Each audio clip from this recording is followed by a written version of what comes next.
बिहार में 20 से ज़्यादा बच्चों की मिड डे फूड खा करके दर्दनाक मौत हो जाती है। और ये मौत का मातम केवल एक दिन की घटना नहीं, आए दिन की इस तरह की दुर्घटनाएं हिंदुस्तान की सारी व्यवस्था पर एक प्रश्न चिन्ह खड़ा करती है। मेरा निर्विवादित रूप से, स्पष्ट रूप से मानना है कि मौत के लिए, उन मासूम बच्चों की मौत के लिए जो भी जिम्मेदार हैं, उनको गुनहगार मानते हुए उनके ऊपर हत्या का मुकदमा चलना चाहिए, जिससे कि दूसरे बच्चों के साथ में इस तरह का खिलवाड़ ना हो। मैं तो हर एक कार्य को ये देखता हूं कि ऐसा मेरे साथ होता तो मैं क्या करता। हमारे शासकों में जब तक ये संवेदनशीलता नहीं आएगी, तब तक ये इस तरह की दुर्घटनाएं, मौत का मातम ऐसे ही होता रहेगा। पिछले दिनों उत्तराखंड में जो त्रासदी हुई, उसके लिए भी जो गुनहगार और जिम्मेदार व्यक्ति, उन पर कोई रत्ती भर भी कार्रवाई नहीं। 10,000 लोगों की लाशें हिमालय क्षेत्र में गिर जाती हैं। 1 लाख से ज्यादा लोग, पूरे देश के श्रद्धालु वहां हिमालय में फंस जाते हैं, उनका जीवन संकट में पड़ जाता है। ये बहुत ही शर्मिंदगी की बात है कि उत्तराखंड के एक भी अधिकारी के ऊपर कोई कार्रवाई नहीं। यदि उत्तराखंड सरकार हमको ये अधिकार दे दे कि हम निजी खर्चे पर बद्रीनाथ तक का रास्ता बनाएं, तो हम 1 से 2 महीने के भीतर बद्रीनाथ तक का रास्ता तैयार करके सरकार को दे सकते हैं। आज 1 महीना हो गया, 1 इंच वहां पर रास्ता नहीं बना पाई है। इतनी निकम्मी सरकार है उत्तराखंड की। वहां हजारों श्रद्धालुओं की लाशें सड़ रही हैं, उनको चील और कौवे, कुत्ते खा रहे हैं।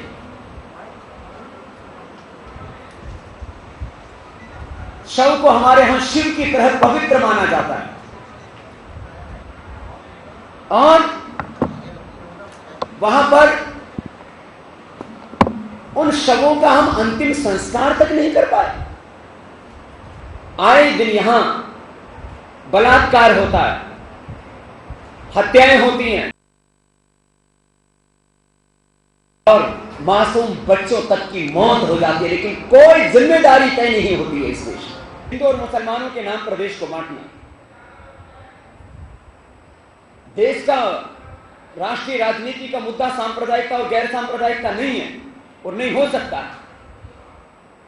और सस्ता खाना खाओ, हमको वोट दे जाओ, ये भी देश का राष्ट्रीय राजनीति का मुद्दा नहीं हो सकता। खाना मिलना चाहिए, मैं तो कहता हूं मुफ्त में दो, लेकिन राष्ट्रीय राजनीति का मुद्दा होना चाहिए करीब 1,000 लाख करोड़ का जो काला धन बेईमानों ने लूटा है, वो कैसे मिलेगा, और आगे से हिंदुस्तान में लूट कैसे बंद होगी। करीब 10 लाख करोड़ रुपए का हर वर्ष घोटाला और भ्रष्टाचार इसमें पैसा लूट रहा है।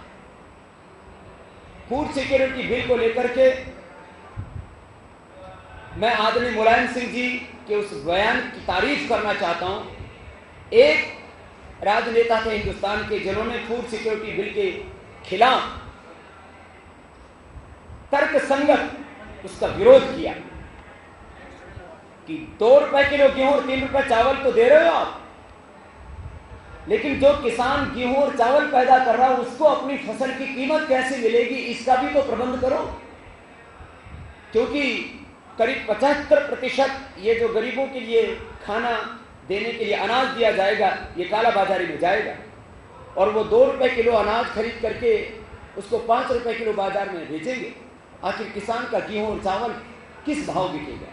1 किलो गेहूं पैदा करने में किसान को कम से कम लागत मूल्य 30 रुपए लगता है, और 1 किलो चावल पैदा करने में औसत रूप से 50 रुपए लगता है, तो उसका भी तो प्रबंध होना चाहिए। फूड सिक्योरिटी बिल के साथ में किसान को भी उसकी फसल, उसकी उपज की कीमत की सिक्योरिटी होनी चाहिए। ये तर्क आदरणीय मुलायम सिंह जी ने दिया, मैं उसकी तारीफ करता हूं। उसके ऊपर कार्रवाई किए बिना यदि केंद्र सरकार ये फूड सिक्योरिटी बिल लागू करती है तो इसका मतलब केंद्र सरकार किसानों की दुश्मन है।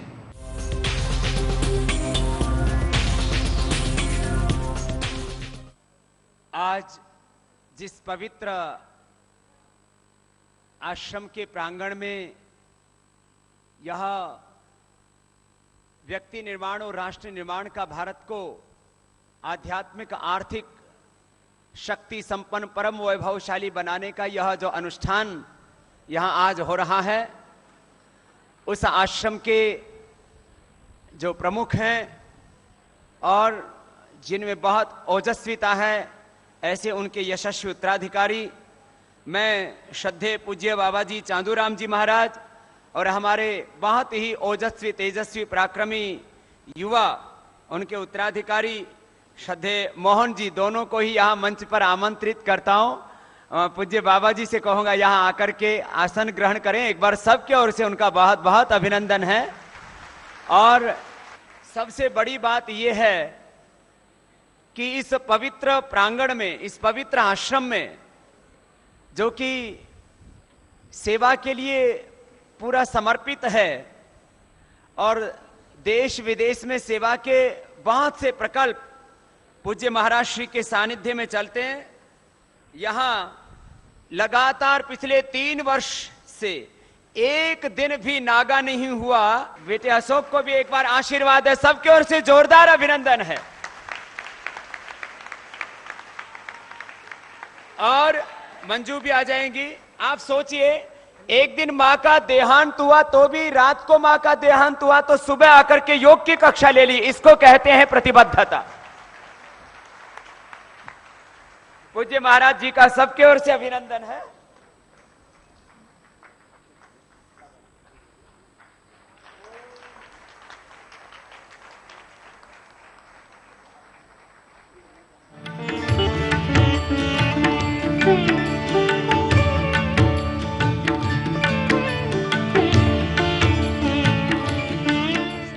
पतंजलि आपदा राहत कोष में हमारे श्रद्धेय पूज्य बाबा चांदूराम जी महाराज जी 5 लाख रुपए का योगदान उसके लिए अर्पित कर रहे हैं। पूरे योगपीठ परिवार की ओर से पूज्य महाराज श्री का बहुत बहुत अभिनंदन है। और आज युवा भारत के कार्यकर्ता भाई बहनों को विशेष रूप से आमंत्रित किया और सभी संगठन के वरिष्ठ कार्यकर्ता जो जिले तहसील पर विशेष दायित्व निभा रहे हैं प्रभारी के तौर पर, और पूरे देश को एक सूत्र में बांधने का ब्राह्मण, क्षत्रिय, वैश्य, दलित, वाल्मीकि, आदिवासी, वनवासी, बहुसंख्यक, अल्पसंख्यक, सब भारतीयों के भीतर एक ही चेतना, एक ही आत्मा, हम एक ही पुरखों की संतान। आज से 200, 300, 500 वर्ष पहले सामाजिक, आर्थिक और राजनीतिक कुछ कारण रहे, अज्ञान, अभाव, अन्याय और अपमान आदि के कारण से चाहे हमारे मजहब बदल गए हों, मजहब बदल सकते हैं लेकिन हमारे पूर्वज नहीं बदल सकते, हमारा खून और खानदान नहीं बदल सकता। यह है हमारी एकता का सूत्र, यह हमारी सांस्कृतिक एकता, यह है हमारी आध्यात्मिक एकता, यह है हमारी राष्ट्रीय एकता, अखंडता और संप्रभुता। आज युवा भारत के नेतृत्व में यह आयोजन रखा और प्रयोजन इसका बहुत बड़ा है। हम इस भारत को एक आध्यात्मिक और आर्थिक शक्ति संपन्न राष्ट्र बनाना चाहते हैं।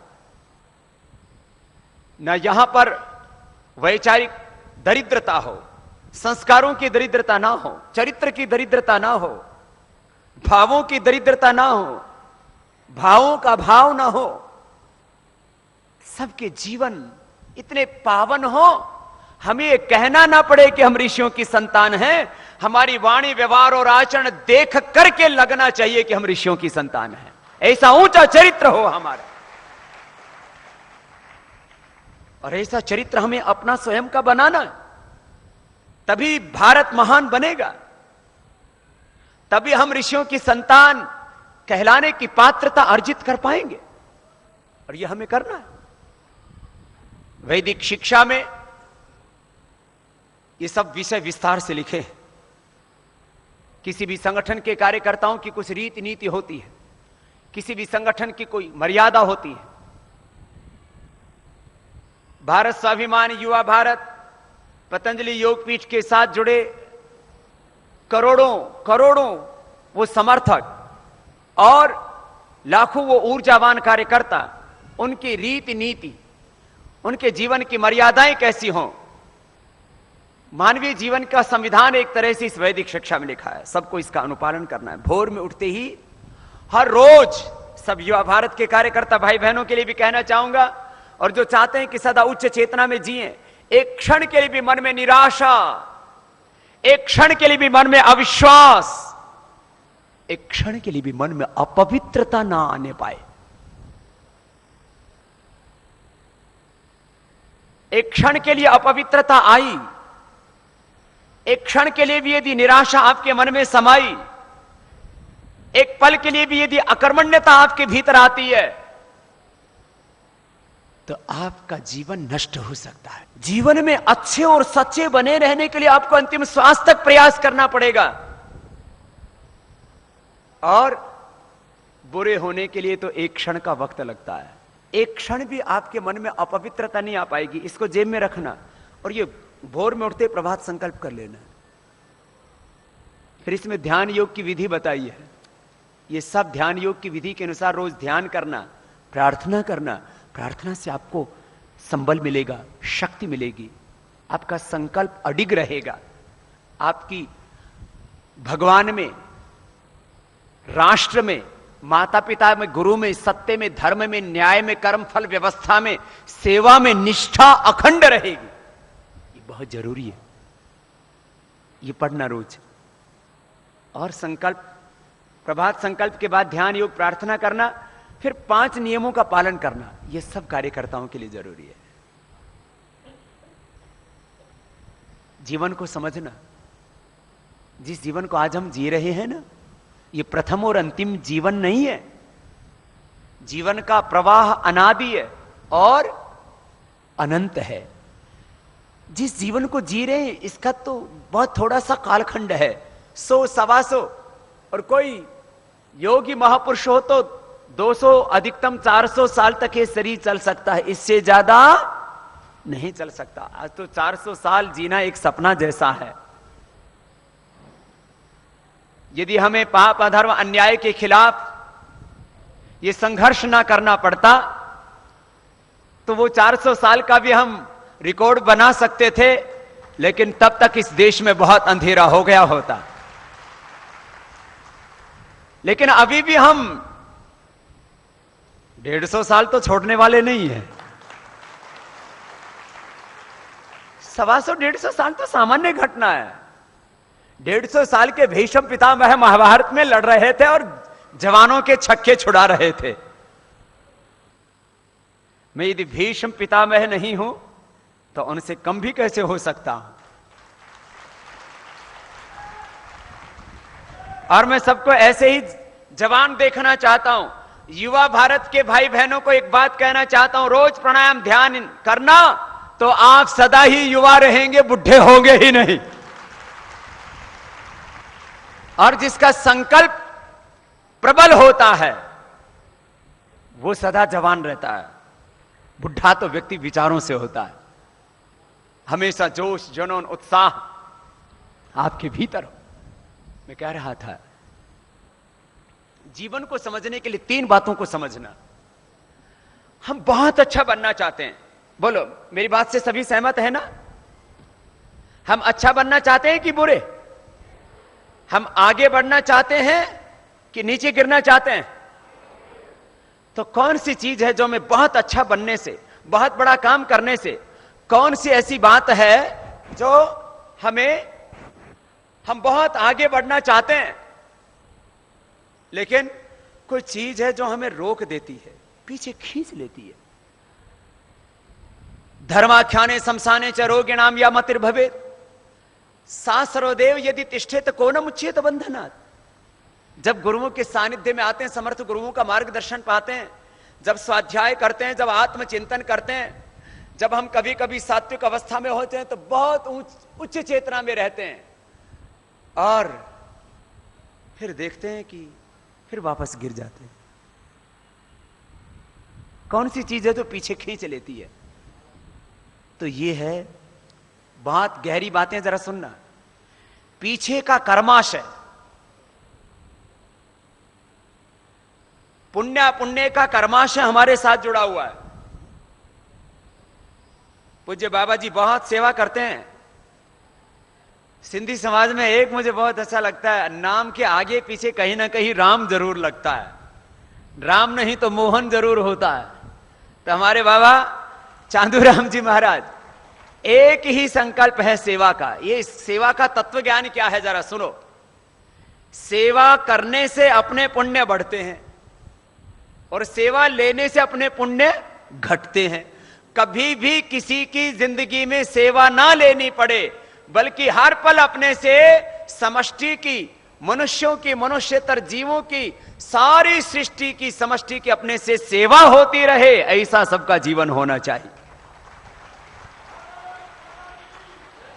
तो आपका जीवन यदि सेवा से ओतप्रोत रहेगा तो आपका जीवन पुण्यों से भरा हुआ होगा, और फिर आप आगे ही आगे बढ़ेंगे, नीचे नहीं गिरेंगे। जरा फिर से गौर से सुनना। हमारे जीवन में एक पीछे का कर्माशय जुड़ा हुआ है, और महर्षि पतंजलि कहते हैं सती मूले तद विपाका जाति आयु भोगा। इसी कर्माशय का फल ही के अनुसार हमें क्या मिलता है? जन्म। मनुष्य का, जीव जंतुओं का, गधे का, कुत्ते का, घोड़े का, चींटी का, बिल्ली का, हाथी का, कीड़े मकोड़े का, जो भी हमें जन्म मिला है, इसके पीछे कारण क्या है? हमारा कर्माशय। आयु भी अपने कर्माशय के अनुसार मिलती है, और भोग, जो कुछ हमें सुख सुविधाएं संसाधन जो भी कुछ मिल रहा है, ये भोग के रूप में होता है। अब इसका उपयोग भी दो तरह से कर सकते हैं। एक सेवा के लिए कर सकते हैं, एक इसके द्वारा भौतिक क्षणिक सुख ले सकते हैं। जितना भी हम भौतिक सुख, क्षणिक सुख भोगते जाएंगे, अपना पुण्याशय कमजोर पड़ता जाएगा। आज लोगों को लगता है अरे अनपढ़ माँ बाप के घर में गाय भैंस चराने वाले के घर में पैदा हुआ ये रामदेव, इसके पीछे करोड़ों देशवासी कैसे खड़े हो गए? जब पतंजलि योग पीठ जाते हैं तो उनको बाबा का योग और तप सेवा नहीं दिखाई देती। बोलते अरे इतना बड़ा एम्पायर, ऐसे बोलते हैं, इतना बड़ा एम्पायर, इतना तो किसी के पास नहीं है, न किसी राजनीतिक पार्टी के पास, न किसी सामाजिक संगठन के पास, न किसी धार्मिक संगठन के पास। ये है कैसा? यहां 10,000 आदमी ठहर सकते हैं, 15,000 आदमी तो यहां सेवा दे रहे हैं। ये सैकड़ों एकड़ जमीन में अलग अलग सेवा का प्रकल्प और पूरे देश में फैला ये संगठन, ये हो कैसे रहा है? मैंने कहा इसलिए हो रहा है, हमने सेवा ली नहीं, हमने सेवा दी है। अब बाबा जी ने ये संत आसुदा राम आश्रम की ओर से 5 लाख रुपए दिया, तो ये क्या बाबा अपने खाते में जमा कराएगा क्या? मुझे 5 रुपए से लेकर के, मैं जब शुरू में सेवा करता तो कोई मैया मुझे 1 रुपए देती थी, कोई 2 रुपए देती थी। मैंने 1, 2, 5, 10 रुपए की दक्षिणा भी ली है, और अभी भी देते। कई जगह में जब गांव में से गुजरता हूं ना, तो वहां माताओं में, भाइयों में, बुजुर्गों में, सब में एक परंपरा है, बच्चों के हाथ में 2 रुपए 5 रुपए पकड़ा देते हैं। तो मुझे चाहे 1 रुपए दिया या मुझे लाख रुपए दिया किसी ने, चाहे करोड़ रुपए दिया, मैंने अपने लिए 1 रुपए से लेकर के करोड़ रुपए तक कभी नहीं रखा, और 1 इंच जमीन अपने नहीं रखी। दिया मुझे, आज भी दे रहे। किसके लिए? सब सेवा के लिए। सेवा करते जाओगे, ऐसा ही है सेवा करना। जैसे मुझे 1 किलो सरसों दी किसी ने, या 1 किलो चना दिया, या तो मैं सरसों का तेल निकाल करके पकोड़ा बना के खा जाऊं, तो 2-4 दिन में लैट्रिन बन के निकल जाएगा, खाना पैखाने से निकल जाएगा। चना दिया, भून के खा लो, खत्म हो जाएगा। जो भोग लिया वो खत्म हो गया।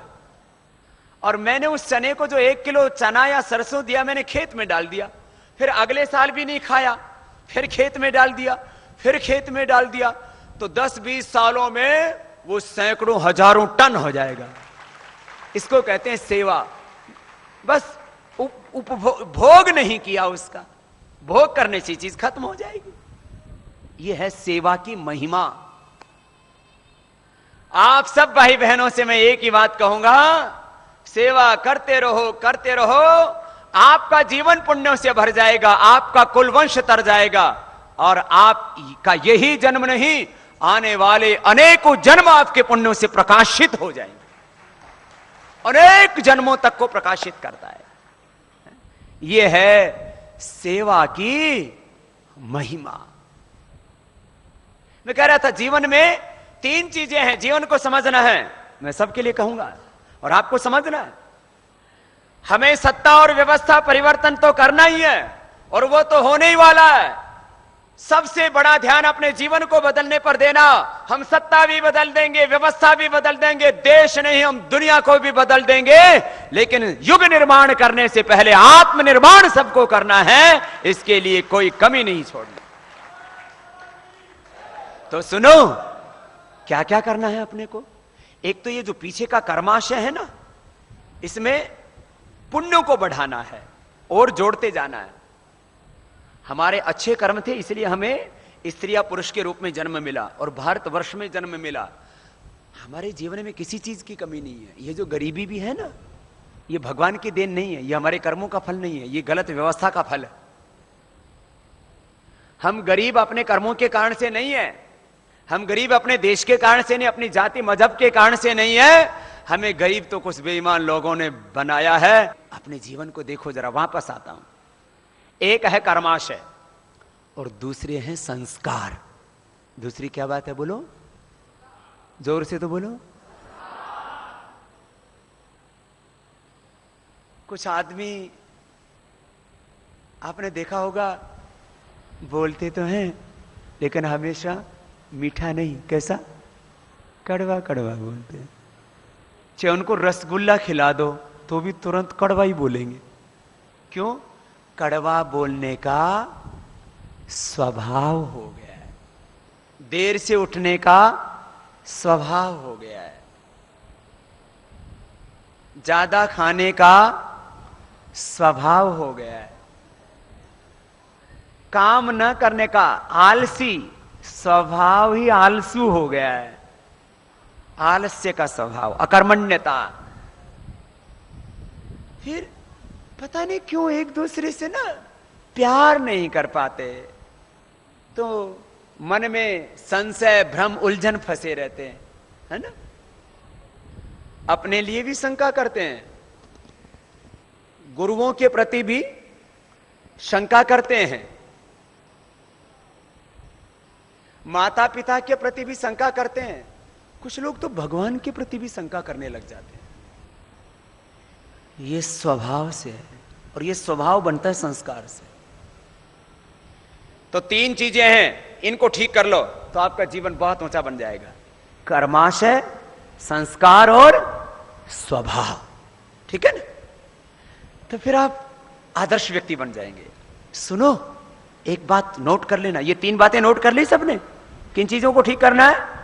जीवन को ठीक करना है तो इसके मूल में जाओ, इसकी नींव में जाओ। 3 चीजों को ठीक करो, कर्माशय, संस्कार, स्वभाव।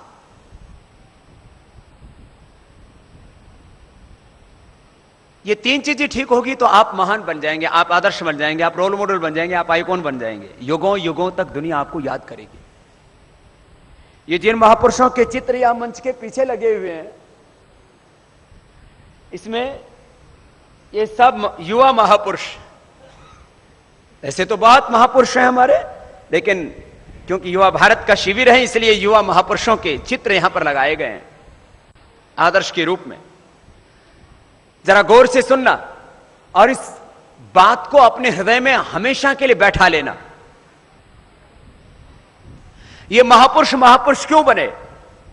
क्योंकि इन्होंने अपने कर्माशय को ठीक किया, क्योंकि इन्होंने अपने संस्कारों को और स्वभाव को ठीक किया। तो फिर एक एक व्यक्ति में अपरिमित ज्ञान, अपरिमित प्रेम, करुणा, वात्सल्य, अपरिमित शक्ति सामर्थ्य है, वो जाग जाता है। एक व्यक्ति यदि प्रकाशित हो जाए तो पूरे ब्रह्मांड को प्रकाशित कर सकता है।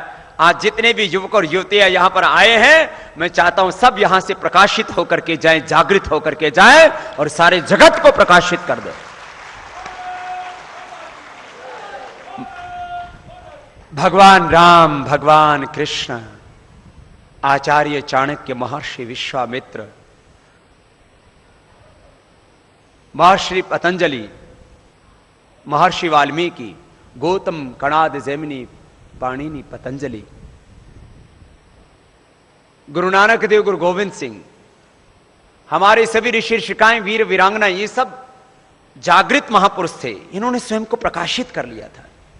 सबके भीतर शक्तियां तो हैं, लेकिन कैसी अवस्था में है? प्रसुप्त अवस्था में है।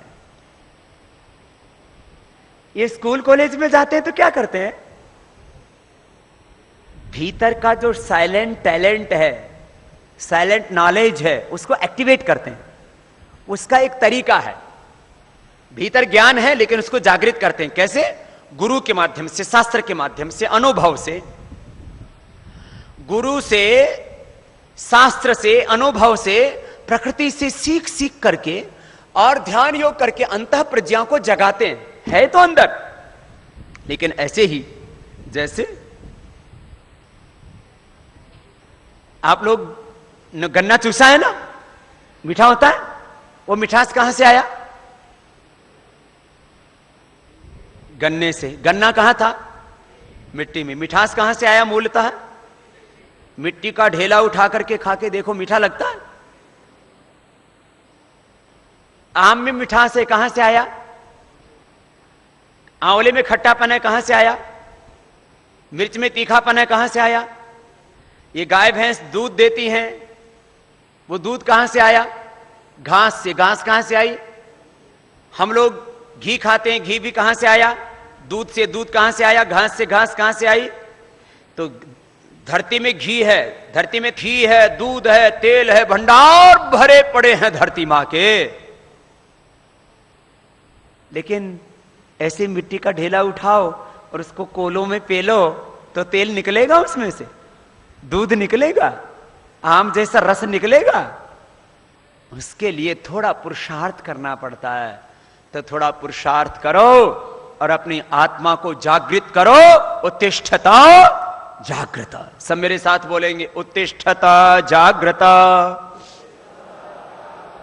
प्राप्य वरान निबोधता, क्षुरस्य धारा निशिता दुरहत्यया, दुर्गम पथस्तत् कवयो वदन्ति, यो जागार तमुरिचः कामयन्ति, यो जागार तमुसामानयन्ति, यो जागार तमयं सोम आह, तवाहमस्मि सखे न्योका। जागो, उठो, जागो, जागृत हो जाओ। तो आज आप सबको जागृत करने के लिए यहां पर बुलाया है। ये सत्ता और व्यवस्था परिवर्तन का काम तो अवश्यंभावी है। जैसे बचपन के बाद जवानी और जवानी के बाद में बुढ़ापा और बुढ़ापे के बाद में मृत्यु अवश्यंभावी है, ऐसे ही 2014 से एक नए भारत का निर्माण होना है। हमें उसमें एक निमित्त मात्र बनना है। चल रही है, आपको सच बता रहा हूं, छटपटा रहा हूं मैं। भीतर एक वेदना, एक करुणा, एक पीड़ा है, एक दर्द है। किस आम आदमी को, बेचारे को रोंदा जा रहा है, उसकी खुशियों को कुचला जा रहा है। जैसे एक माता पिता अपने 2-4 बच्चों के जिंदगी में खुशियां देखना चाहते हैं, उनको खुशहाल देखना चाहते हैं, उनकी तरक्की देखना चाहते हैं, ऐसे ही मैं इन 125 करोड़ हिंदुस्तानियों को खुशहाल देखना चाहता हूं, उनकी जिंदगी में खुशियां देखना चाहता हूं, इनके चेहरे पर मुस्कुराहट देखना चाहता हूं। और ये होगा, ये होगा। मैंने कहा अब ये मेरे पास में रिपोर्ट है, पूरे एफडीआई की गाइडलाइन है इसमें। अब इसमें 20 लाख करोड़ रुपए ये वर्तमान केंद्र सरकार लेकर के आई देश में। एक भी मालिक का नाम नहीं बताती, प्रोविजन ही नहीं किया, बस खाली कंट्री का नाम बता दो और कौन भेज रहा है, खाली बस एक ऐसे ही कोई भी एक ऐसे ही फेक नेम दे दो, माने कोई भी नकली नाम दे दो, एक कोई डिटेल देने की जरूरत नहीं है। लेकिन इसमें भी एक प्रोविजन है, उन्होंने एक एफिडेविट पर साइन किए हुए कि जो पैसा आया है ये काला धन नहीं है, ये करप्शन का पैसा नहीं है, ये आतंकवादियों का पैसा नहीं है। तो हम कहेंगे कि इसको साबित करो, तो इनको सारी डिटेल देनी पड़ेगी। मैंने आदरणीय राम जेठमलानी जी से बात की है, बाकी से तो 10-20-25 लाख रुपए से लेकर के करोड़ों लेते हैं, लेकिन हमारे केस मुफ्त में लड़ते हैं। तो मेरे से बोले बाबा जी हमने बैठ के 2 घंटा इसके ऊपर पूरा डिस्कस किया, अभी एक PIL फाइल करने वाले हैं और FDI में जो भी पैसा आया है उन सबके नाम सामने आएंगे और उस दिन ये सारे बेईमान बेनकाब हो जाएंगे, क्योंकि उन्हीं का पैसा देश के भीतर और बाहर और बहुत लगा हुआ है। ये FDI मैंने बोला था ना, ये काले धन की क्या है, चाबी है, ये की है ब्लैक मनी की। क्यों? कि उससे पता लग जाएगा।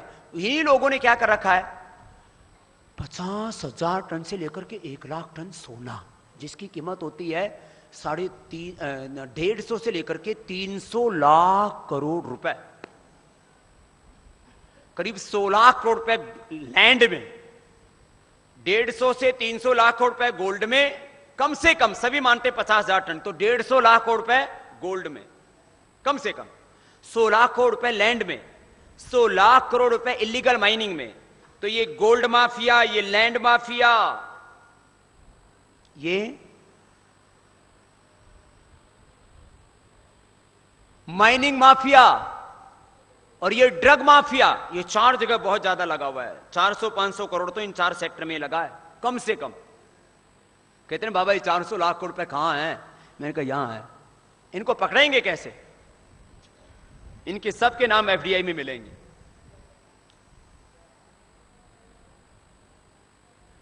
पहले इनको ब्लैक मनी जमा करने के लिए बाहर जाना पड़ता था, अभी इन्होंने क्या किया, 43 बैंक जो काला धन जमा करते हैं, ये इंटरनेशनल बैंक है, सिंगापुर के, दुबई के, डेलावेयर कैमन आइलैंड के, स्विट्जरलैंड के, बामाहास के, वो बैंक जो ब्लैक मनी जमा करते हैं, वो 43 बैंकों को यहां लाइसेंस दे दिया।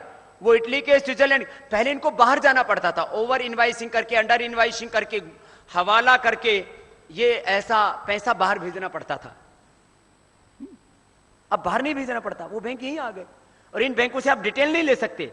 इनकी 331 शाखाएं हैं और इनके यहां पर 331 शाखाओं के अलावा इनके 46 इनके ऑफिसेज हैं। यहां कितने?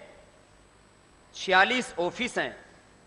ये सब आपको याद होना चाहिए।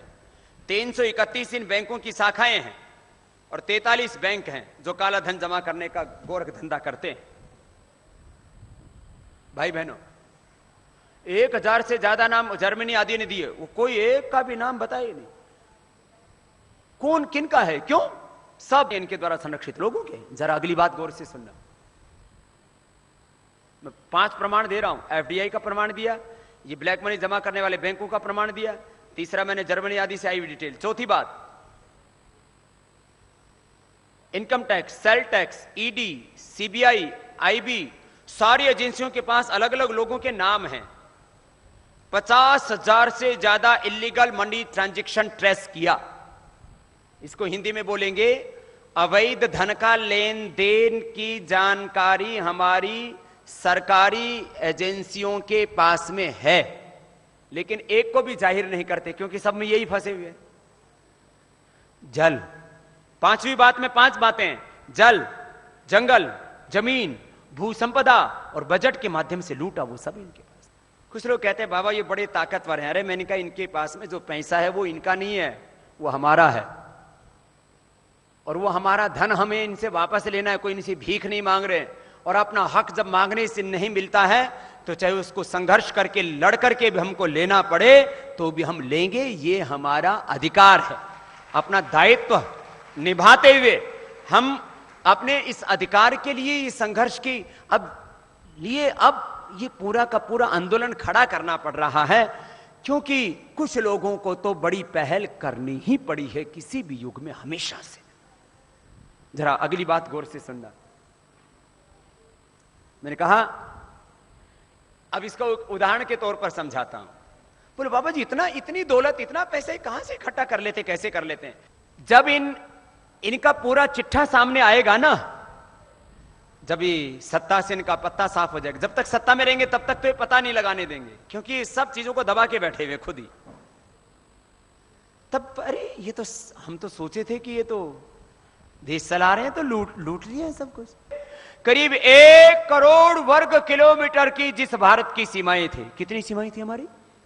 ये सब बातें नोट कर लो, आप लोगों को अच्छी लग रही हैं सब बातें, लेकिन तुम्हें ये बातें जो मैं आपको कह रहा हूं ये आगे जाकर के कहनी है, इसलिए आज बेसिक और एडवांस ट्रेनिंग आपको दे रहे हैं। जीवन को तो अच्छा बनाना ही है, योग से, ध्यान से, सेवा से।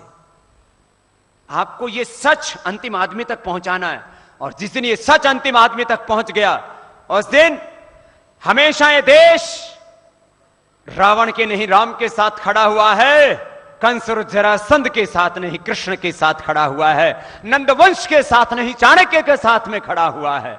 आज के भी कुछ नंदवंश, कुछ रावण, कंस, जरासंध के वंशज इस देश को लूट रहे हैं। अब आपको सच्चाई बतानी है, और जिस दिन ये सच्चाई सामने आ जाएगी ना, अब वो सच्चाई पर पर्दा डालने की कोशिश करते हैं। इतना लूट लिया और अभी भी लूट रहा है। जरा अगली बात सुनो, ये सारी बातें नोट करना। हर वर्ष अब भी कितना लूट रहा अपना देश। मैं हमेशा ना, ये मेरे पास में डायरिया होती है, मैं लिखता रहता हूं। अभी भी प्लेन में बैठा हुआ तो लिखता हुआ आया। कभी थक जाता हूं तो सो जाता हूं, कभी गाड़ी में, कभी प्लेन में भी, और फिर आंख खुलती है फिर लिखने लग जाता हूं। एक ही लक्ष्य है, एक ही संकल्प है, अब इस धरती से पाप, अधर्म, अन्याय, नाइंसाफी को खत्म करना है, गैर बराबरी को खत्म करना है, सत्य, धर्म और न्याय की प्रतिष्ठा करनी है, और जो वंचित लोग हैं उनको उनका अधिकार दिलाना है। अब इसके लिए मैं आपसे बात कर रहा था, जब मैं अपने देश को देखता हूं ना, हर दिन लूट रहा है देश, हर दृष्टि से। 10 लाख करोड़ रुपए हर साल घोटाले होते हैं, भ्रष्टाचार और घोटाले। अभी भी हर साल कितने, ये और बहुत सी एजेंसियां इसके ऊपर काम करती हैं। दुनिया का, देश का टॉप ब्रेन इस पर लगा हुआ है कि कैसे देश लूट रहा है। इसके ऊपर स्टडी करते हैं, रिसर्च करते हैं कि देश कैसे कमजोर हो गया, इतना ताकतवर मुल्क। तो बोलते हैं हर साल भ्रष्टाचार और घोटालों में कितना जा रहा है देश का? अरे जोर से बोलो तो सही, तुम्हारा ही है ये। अच्छा, तुम्हारे घर से 10,000 चला जाए, 10 लाख या 10 करोड़ की चोरी हो जाए, छोड़ दोगे? खून पसीने की मेहनत की कमाई कोई चोरी करके ले जाए, ले जाने दोगे? क्यों? अरे बाबा जी, हमारा है, हमने मेहनत करके कमाया है। तुम्हारा कोई हाथ काटने दोगे? तुम्हारी मां, बहन, बेटी की इज्जत कोई लूटने दोगे? बोले बाबा ये कैसे हो सकता है? तो फिर ये कैसे हो सकता है? जैसे हाथ तुम्हारा है, जैसे मां, बहन, बेटी तुम्हारी है, जैसे तुम्हारी दौलत तुम्हारी है, ऐसे ही ये देश भी तुम्हारा है। इसको कोई लूटे तो उतना ही दर्द होना चाहिए जितना तुम्हारी मां, बहन, बेटी की इज्जत, आबरू पर कोई हाथ उठाता है। भारत स्वाभिमान के हमारे संस्थापक ट्रस्टी और इस राष्ट्र निर्माण के कार्य में, इस मां भारती की सेवा के इस यज्ञ में जिन्होंने हमेशा एक बड़ी भूमिका निभाई है, आदरणीय श्री गर्ग साहब से कहूंगा कि वो यहां आज के इस ऐतिहासिक अवसर पर, जब पूरे मध्य उत्तर प्रदेश के हजारों जज्बाती भाई बहन एक बहुत ऊंचे संकल्प के साथ यहां पर उपस्थित हैं, उनको 2 शब्द कह करके कृतार्थ करेंगे। एक बार सभी का जोरदार करता ध्वनि से अभिनंदन आदरणीय श्री एस.के. गर्ग साहब के लिए। परम पूज्य स्वामी जी के चरणों में नमन करते हुए मैं अपनी सूक्ष्म बात कहने का प्रयास कर रहा हूं।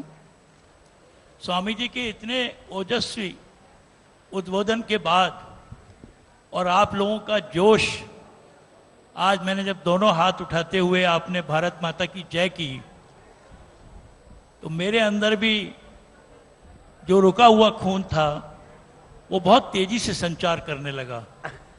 और इसके लिए मैं आप सबको बहुत हृदय से बधाई देता हूं।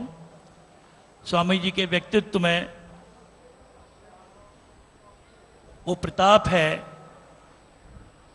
कि उनके द्वारा जब भी कोई उद्बोधन दिया जाता है तो हमारा सोया हुआ भारत फिर से जागने लगता है।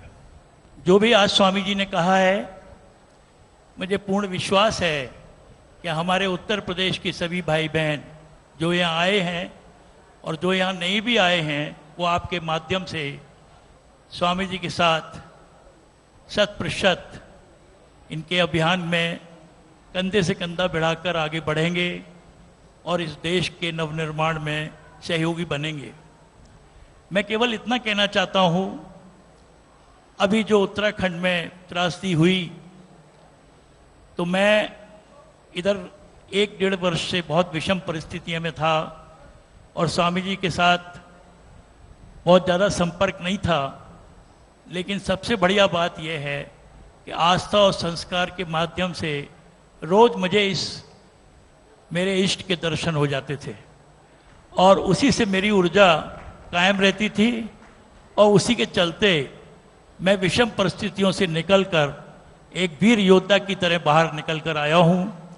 और ये मैं वादा करता हूँ कि स्वामी जी आपके चरणों में मेरी सेवाएं जैसी भी हैं हमेशा रहेंगी और जो भी मेरे से कुछ बन पाएगा मैं कभी पीछे नहीं हटूंगा। जो सुख और जो जीवन मुझे आपके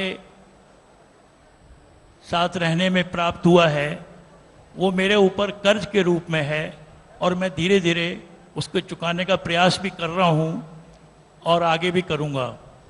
पीछे मैंने समाज सेवा के कार्यों में बहुत बड़े बड़े उत्कृष्ट कार्य किए हैं।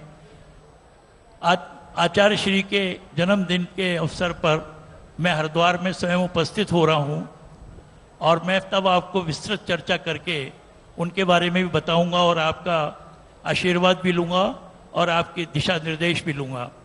लेकिन जो आज मैं बात कहना चाहता हूँ दोस्तों, वो भी समझने की बात है। स्वामी जी और इनका संस्थान संवेदनशीलता में और देश के प्रति पीड़ा में कितना मार्मिक कार्य कर रहा है। मैंने टीवी पर देखा, स्वामी जी नारायण कोटि में जो आश्रम बनाया है, एक आश्रम की स्थापना की है जिसका नाम रखा है पतंजलि सेवा स्थल। वहाँ पर छोटे छोटे अनाथ बच्चे, स्वामी जी उनको प्यार कर रहे थे और मैं टीवी पर देख रहा था और आंसुओं की धारा मेरे आंखों से निकल रही थी। तो मैंने उसी दिन संकल्प किया था कि जब भी मैं स्वामी जी से मिलूंगा तो मैं इनसे आग्रह करूंगा कि कम से कम 100 बच्चों का पूरा पालन पोषण, जब तक वो पूरी तरह से पढ़ लिख कर अपने पैरों पर खड़े नहीं होंगे और जीवन यापन के लायक नहीं होंगे, मेरे शहीद पिता के बनाए हुए ट्रस्ट के माध्यम से किया जाएगा। 100 बच्चों को मैं गोद लेने का संकल्प आज लखनऊ आपके आगमन के समय करता हूं। मैं केवल यही कहना चाहूँगा कि स्वामी जी की सोच देश के प्रति और उन अनाथ बच्चों के प्रति सेवा देखकर शायद कोई भी इंसान ये सोचने में देर नहीं करेगा कि एक बहुत अच्छा भारत, एक बहुत अच्छा स्वर्ण समय आगे आएगा, जरूर आएगा। और एक बात आपसे और कहनी थी, विषम परिस्थितियों के चलते मैंने आपको जो 1 वर्ष पहले वायदा किया था कि ग्राम उद्योग यहाँ पर हम स्थापित करेंगे, उसकी ज़मीन भाई पीयूष कांत जी ने फाइनल कर दी है और शायद इसी माह में उसकी रजिस्ट्री हो जाएगी। स्वामी जी के चरणों में एक बार नतमस्तक करते हुए मैं अपनी वाणी को विराम देता हूँ। धन्यवाद। हमारे नालंदा के और भाई आलोक जी और कटारा जी को और आदरणीय गर्ग साहब को एक बार सबके ओर से पुनः बहुत बहुत अभिनंदन।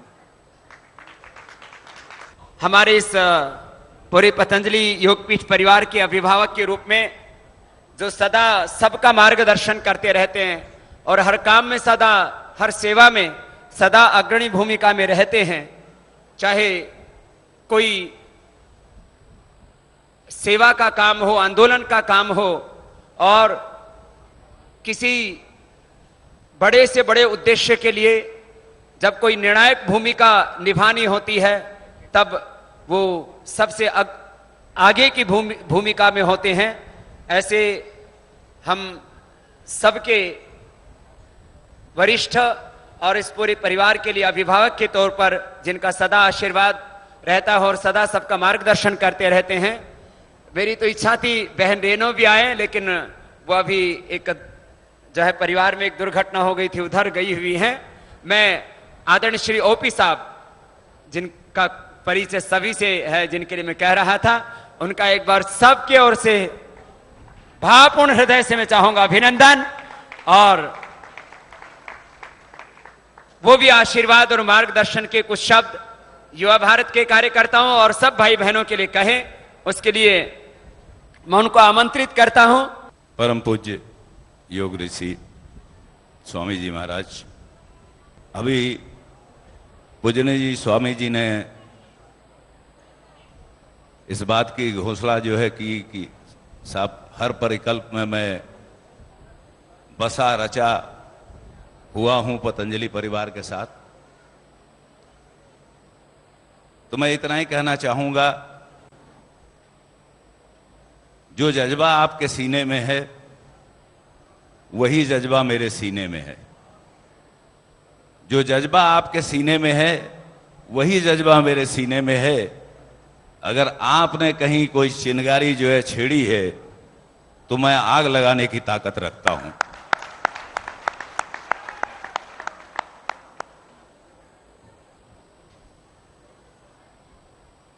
बहुत सारे संदर्भों में स्वामी जी से विचार विमर्श होता रहता है।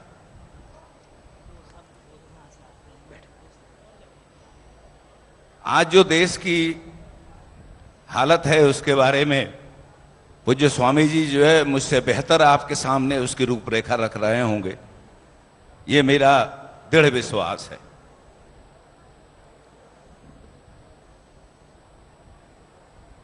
देश की हालत हमेशा जो संविधान में परिभाषित है कि डेमोक्रेटिक पैटर्न में जो है राजनीतिक पार्टियां अपना अपना रोल अदा करती हैं और उससे देश का निर्माण और जो है सुदृढ़ीकरण होता है। मैं तो मौजूदा हालात में ये महसूस कर रहा हूं कि इस देश में कोई सरकार है ही नहीं, क्योंकि आर्थिक मुद्दों पर फेल, सामाजिक मुद्दों पर फेल, सद्भाव के मुद्दों पर फेल, आपसी भाईचारे के मुद्दों पर फेल। तो जब हर एक मुद्दों पर फेल तो फिर व्यवस्था क्या है? तो जब हमारा आर्थिक जो है विकास भी जो है अंतर्राष्ट्रीय जगत में पिछड़ा हुआ है, तो फिर किस सरकार की बात करें, किस व्यवस्था की बात करें? हिंदुस्तान की लड़ाई आजादी के समय जो है लड़ा तो ना कोई मुसलमान था ना कोई हिंदू था, भारतवासी लड़ रहे थे। आज तो इतने टुकड़े कर डाला है इन सत्ताधारियों ने कि अब केवल वर्ण व्यवस्था बची हुई है जिसके आधार पर राजनीति न हो।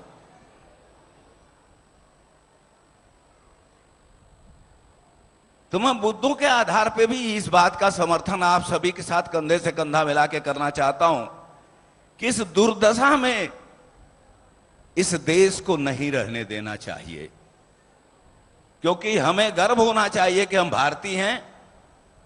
तो हमें इस भारतीय होने का फर्ज भी अदा करना होगा कि इस दुर्व्यवस्था से बाहर निकलना होगा हमें, और एक सुंदर व्यवस्था को जो है स्थापित करना होगा, जिसके लिए पूजनीय स्वामी जी आज अपने जीवन का हर पल इस देश और देशवासियों को एक सुव्यवस्थित और एक स्वच्छ व्यवस्था देने में लगे हुए हैं। मैं आप सभी से ये अनुरोध करूंगा कि कुछ दे सको या ना दे सको, श्रम तुम्हारे पास है, वाणी तुम्हारे पास है, विचार तुम्हारे पास है, धन तो जो है लोग दे जाएंगे तुम्हें, लेकिन इन 3 चीजों को लोगों से मांगोगे तो वो नहीं दे पाएंगे। उस कार्य को अपने हाथों में लो और आप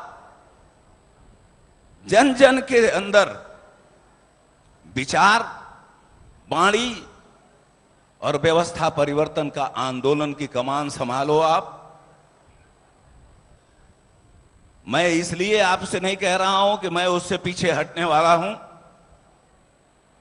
हर व्यक्ति की अपनी परिधि है, हर व्यक्ति की अपनी परिधि है, और हर परिधि अगर सुरक्षित है तो केंद्र भी सुरक्षित है। तो हमें हर परिधि को सुरक्षित करना है। जहां तक रहा सवाल कि युवा सम्मेलन है, इसके बारे में मैं आपसे कहूं, उम्र जो भी हो जाए दिल जवान होता है, तभी युवा कहलाता है। मुझे अपने उस स्टूडेंट लाइफ और युवा वर्ष की यादें आती हैं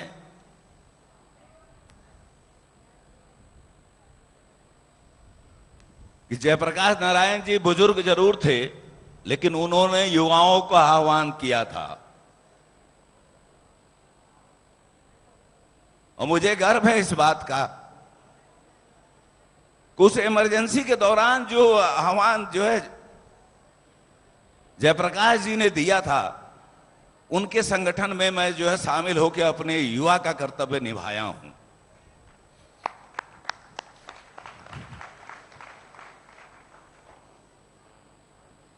और मैं ये नहीं कहता कि इस देश के बुजुर्ग सत्ता परिवर्तन नहीं कर सकते, लेकिन इस देश के बुजुर्ग अपनी आने वाली पीढ़ी पे नाज करते हैं, इसलिए युवाओं का आह्वान होना अनिवार्य है और युवाओं को आगे आना जरूरी है।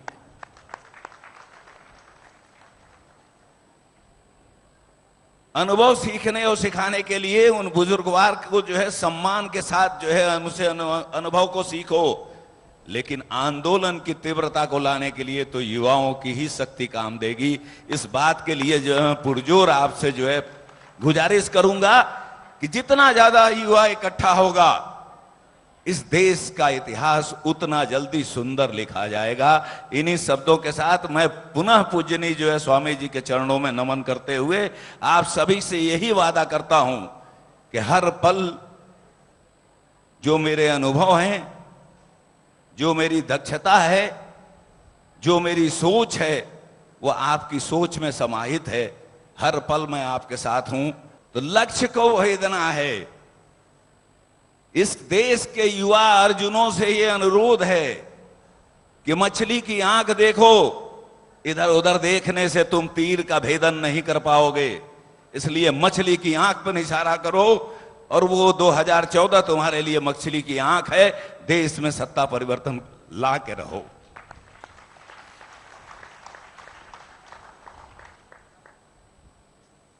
इन्हीं शब्दों के साथ सौभाग्यशाली हैं आप। स्वामी जी को केवल स्वामी जी के रूप में मैं कभी देखने की कोशिश केवल नहीं करता हूं, बल्कि मैं स्वामी जी के लिए यह कह सकता हूं कि ये युग पुरुष हैं इस युग के, और इनकी सोच, इनकी दृष्टि युग प्रदर्शक का काम करती है। इस प्रेरणा के साथ आपके पास ऐसा गार्जियन है, ऐसा नेतृत्व करता है, फिर आपको पीछे उपलट के देखने की या किसी असुविधा की कोई आवश्यकता नहीं होगी। इन्हीं शब्दों के साथ आप सभी का जो है नमन के साथ, आप सारे भाइयों के साथ सद्भावना के साथ आपको ये आश्वस्त करता हूं, तुम आगे बढ़ते रहो, पीछे घूम के देखने की जरूरत नहीं है, जमाना तुम्हारे पीछे आएगा। धन्यवाद। जय हिंद, जय भारत। एक जवान कम से कम 10 बूथों पर काम कर सकता है, और एक भाई जो गांव का रहने वाला आस पड़ोस के 10 गांव को कवर कर सकता है। कैसे? अरे भाई, आपके पास साइकिल नहीं है, पैर तो हैं, पैदल जाओ, साइकिल से जाओ, साधन है तो मोटरसाइकिल से, गाड़ी से जाओ। देश के लिए कम से कम 10% अपना धन लगाओ सेवा में। मैंने 100% अपना समय, जीवन, जो कुछ मुझे भगवान ने सामर्थ्य दिया, मैंने सब सेवा में लगाया। इसलिए अभी गुरु पूर्णिमा आने वाली है।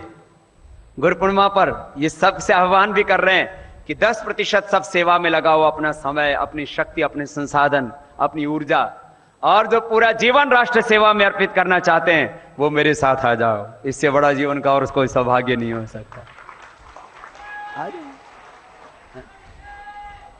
तो सुनो, अब जरा गौर से सुनना, बड़ी बात कह रहा हूं।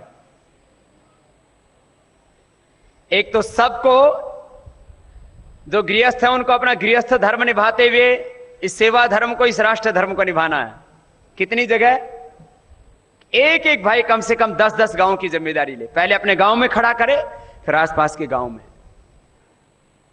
मैंने जब पूरे देश की जिम्मेदारी ली हुई है तो क्या आप अपने गांव की, अपने आस पड़ोस की जिम्मेदारी नहीं ले सकते? बहुत से लोग कहते हैं हाँ तुमने ठेका ले रखा। मैंने कहा हमने ठेका ले रखा है। अरे लूटने वाले चंद लोगों ने देश को लूटने का जब ठेका ले रखा है तो देश को बचाने वाले चंद लोग खड़े हो जाएंगे तो पूरा हिंदुस्तान स्वर्ग बन जाएगा। लूटने वाले भी तो चंद ही लोग हैं। कितने? अंगुलियों पर गिनने योग्य। लूटने वाले कितने? लूटने वालों की संख्या कितनी? चंद लोग। और बचाने वाले करोड़ों। यह सारी ताकत की लड़ाई है। इसमें समर्थन देखो तो करोड़ों लोगों का अपने को समर्थन है, और संगठन देखो तो जिला तहसील से अब नीचे गांव तक लाखों कार्यकर्ताओं का समर्पित भाई बहन, जिन के दिलों में देश के लिए जुनून है। मैं हमेशा कहता हूं आपको बड़ा काम करना है तो 2 चीजें नोट कर लो। एक है निरंतरता और दूसरा है जुनून। किसी काम में ना लगातार लगे रहो, लगातार लगे रहो। जिसमें कम, जो कहता है मेरे पास तो कम बुद्धि है, कम सामर्थ्य है, कम बुद्धि कम सामर्थ्य वाला भी लगातार लगा रहता है ना तो सफल हो जाता है। एक ही शर्त है, चरैवेति चरैवेति। लगातार लगे रहो, लगातार लगे रहो। अच्छा बताओ, मैं बच्चों से पूछता हूं, लगातार पढ़ाई करोगे तो अच्छे मार्क्स आएंगे कि नहीं? लगातार एक्सरसाइज करो, सुबह उठ करके प्राणायाम करो, भस्त्रिका प्राणायाम करो, कपालभाति करो,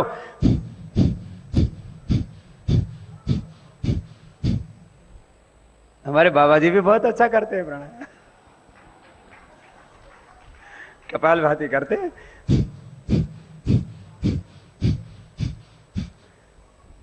अरे लगातार प्राणायाम करने से पूरी दुनिया में जिस कैंसर का इलाज नहीं वो कैंसर भी ठीक हो जाता है। यह है लगातार करने का परिणाम। लगातार मेहनत करो, करत करत अभ्यास के जड़मत होत, आवत जावत रासरी सिल पर परत। अरे पत्थर के ऊपर भी निशान पड़ जाता है जो कोमल सी रस्सी होती है उससे। इसको कहते हैं निरंतरता का परिणाम, कंटिन्यूटी। निरंतरता, सततता ही सफलता है। लगातार लगे रहो। अरे 10 दिनों में होगा, 15 दिनों में होगा, 1 गांव, 2 गांव, 3 गांव, 5 गांव, जब तक गांव गांव को खड़ा ना कर दो, एक एक बूथ पर यूथ को खड़ा ना कर दो, अपने संगठन को खड़ा ना कर दो, तब तक रुकना नहीं। बस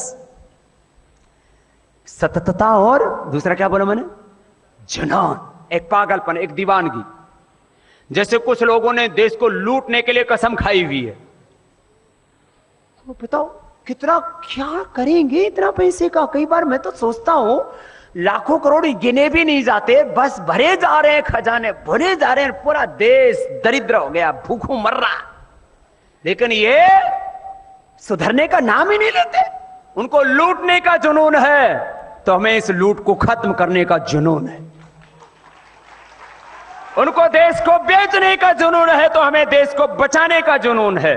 उनको काला धन लूटने का जुनून है तो हमको काला धन वापस लाने का जुनून है, और हम ये लेकर के रहेंगे, भ्रष्टाचार मुक्त भारत बना करके रहेंगे। इसी दृढ़ता, इसको कहते हैं जुनून। ये टीवी पर आजकल वो बच्चे देखते हैं ना, कौन सा वो डब्ल्यू वाली कुश्ती आती है, तो क्या करते हैं वो जो मोटे मोटे पहलवान होते हैं ना, कभी इधर से मसाज दिखाते हैं, कभी इधर से, कभी इधर से। वो सुबह से शाम तक 5-10 किलो राशन खाते हैं, फिर कुश्ती करते हैं, दौड़ लगाते हैं, दंड बैठक लगाते हैं, वेट लिफ्टिंग करते हैं, जिम जाते हैं, फिर उसी काम में लग जाते हैं। बस एक ही जुनून है, हमें दूसरे को हराना है, बस हमें मेडल लेना है, हराना है। हमारे भीतर एक जुनून होना चाहिए, हमें भारत को बचाना है और बेईमानों का राज खत्म करना है। ये आपके सबके भीतर होना चाहिए, एक जुनून। तो मैंने कहा उत्तर प्रदेश में अभी 3 बैठकें होनी हैं, आज, कल और परसों। और जो है इस काम में पूरा देश आगे है, तो उत्तर प्रदेश का तो मैंने कहा ये बीच वाला भाग ही मैंने आज पकड़ा है, अभी तो पूर्व और पश्चिम बाकी है।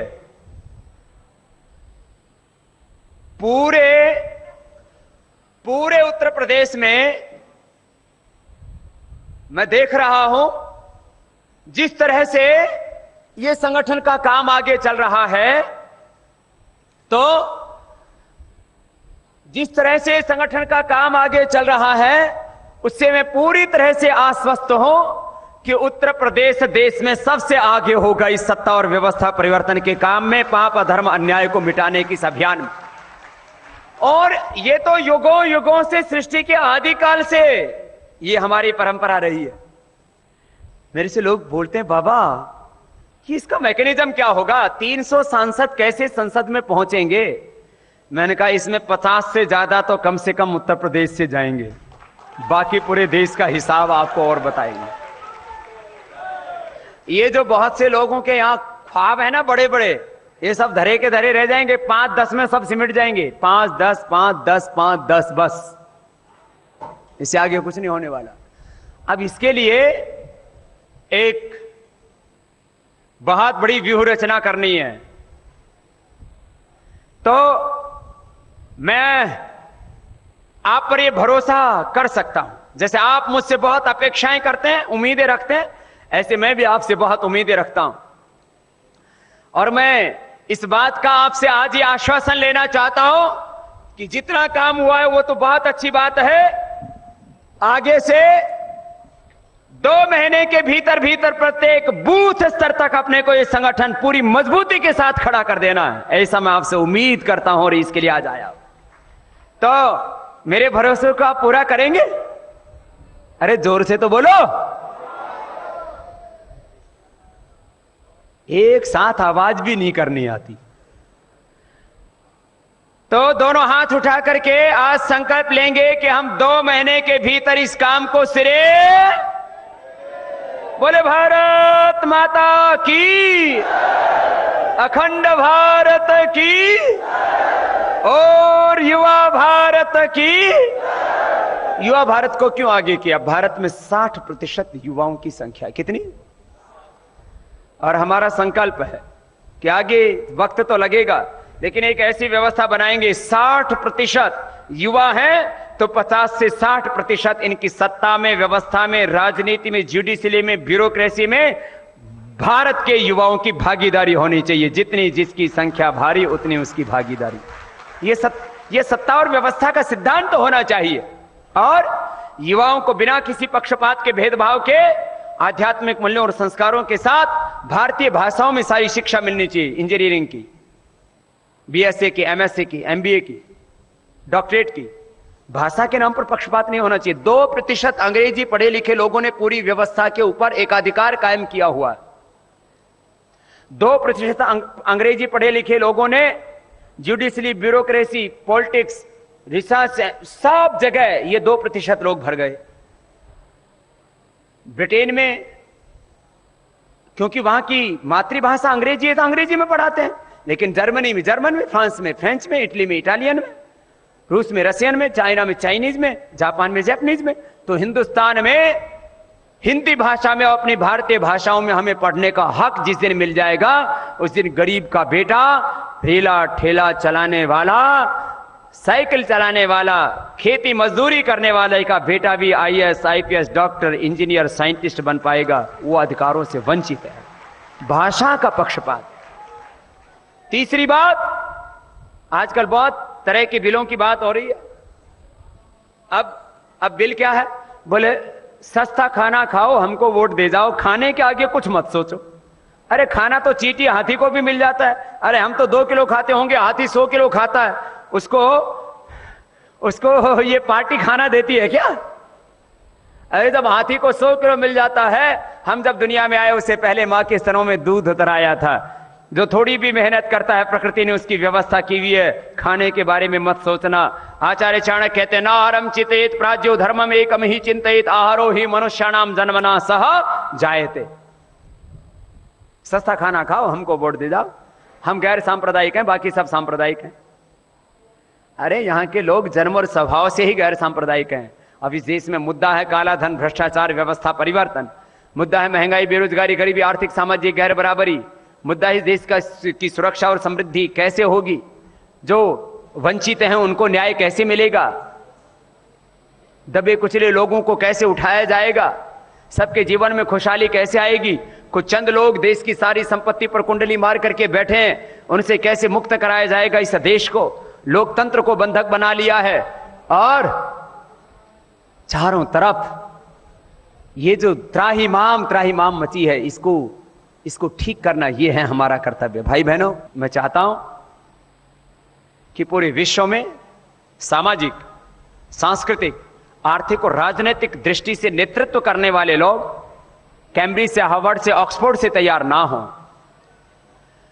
कुछ गिने चुने खानदानों का बंधक ना हो हमारा लोकतंत्र और हमारा देश। लेकिन आप में से कुछ ऐसी प्रतिभाएं आए, चाहे वो इलेक्ट्रॉनिक मीडिया है, चाहे वो प्रिंट मीडिया है, चाहे वो इंडस्ट्री है, चाहे वो एग्रीकल्चर है, चाहे रिसर्च है, चाहे वाटर मैनेजमेंट है, चाहे वेस्ट मैनेजमेंट है, चाहे गांव की समृद्धि का प्रश्न है, संस्कारों का प्रश्न है, हर जगह नेतृत्व करने वाले। और 1-2 लोगों के जीवन में नहीं, सैकड़ों, हजारों नहीं, लाखों, करोड़ों लोगों के जीवन में खुशियां देने के लिए बड़ी सोच के साथ, जिनका ज्ञान सबसे ऊंचा हो, नेतृत्व कौन करेगा? जो नॉलेज में होगा नंबर 1, जिसका कैरेक्टर होगा प्रथम कोटि का, जिसका ज्ञान होगा प्रथम कोटि का, जो समष्टि से करेगा प्रेम, जिसकी बहुत ऊंची दृष्टि होगी, बड़ी दृष्टि होगी। अयम निजः परोवेति गणान लघुचेत सम उदार चरितनाम तो वसुधैव कुटुंबकम यस्तु सर्वाणि भूतानि आत्मन्येवानुपस्थिति सर्वभूतेषु च आत्मानं ततो न विचिकित्सति यस्तु सर्वाणि भूतानि आत्मभूत विजानत तत्र को मोह कह शोक एकत्वं पश्यतः यत्र विश्वं भवत्येकनीडम्।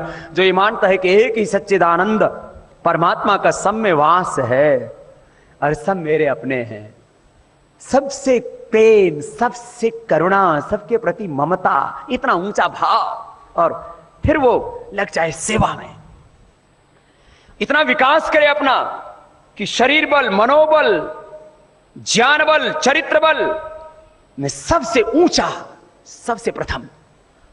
युवा भारत के सामान्य कार्यकर्ताओं के लिए इस बात को तो कहता ही हूं कि युवा भारत के कार्यकर्ता कैसे हो, उनके शरीर सदैवे, उनके जीवन सदैवे, वाणी में, व्यवहार में, स्वभाव में, चरित्र में, आचरण में इतने ऊंचे कि जिस ओर से निकले लोग कहें वे अपने बच्चों को संस्कारवान बनाना है, चरित्रवान बनाना है, बलवान बनाना है, महान बनाना है, तो युवा भारत के साथ जोड़ो। देखो कितने आदर्श युवा हैं, ऐसा आपको बन करके दिखाना है। और आप चलो तो आपके कदमों के पीछे दुनिया चलने लगे, ऐसा ऊंचा जीवन हो आपका। सुबह उठ करके योगाभ्यास करो, पढ़ाई कर रहे हो तो पढ़ाई में खूब मेहनत करो, सेवा कर रहे हो तो सेवा में खूब मेहनत करो, नौकरी कर रहे हो तो पूरी ईमानदारी से करो, जहां हो वहां प्रथम कोटि के बनो। यह है जीवन, और इसको कहते हैं आदर्श। सेवा, संघर्ष और निर्माण की साधना आपको अपने जीवन से प्रतिष्ठापित करनी है, ऐसा आपको बनना है। लेकिन इससे आगे भी कुछ और करना है।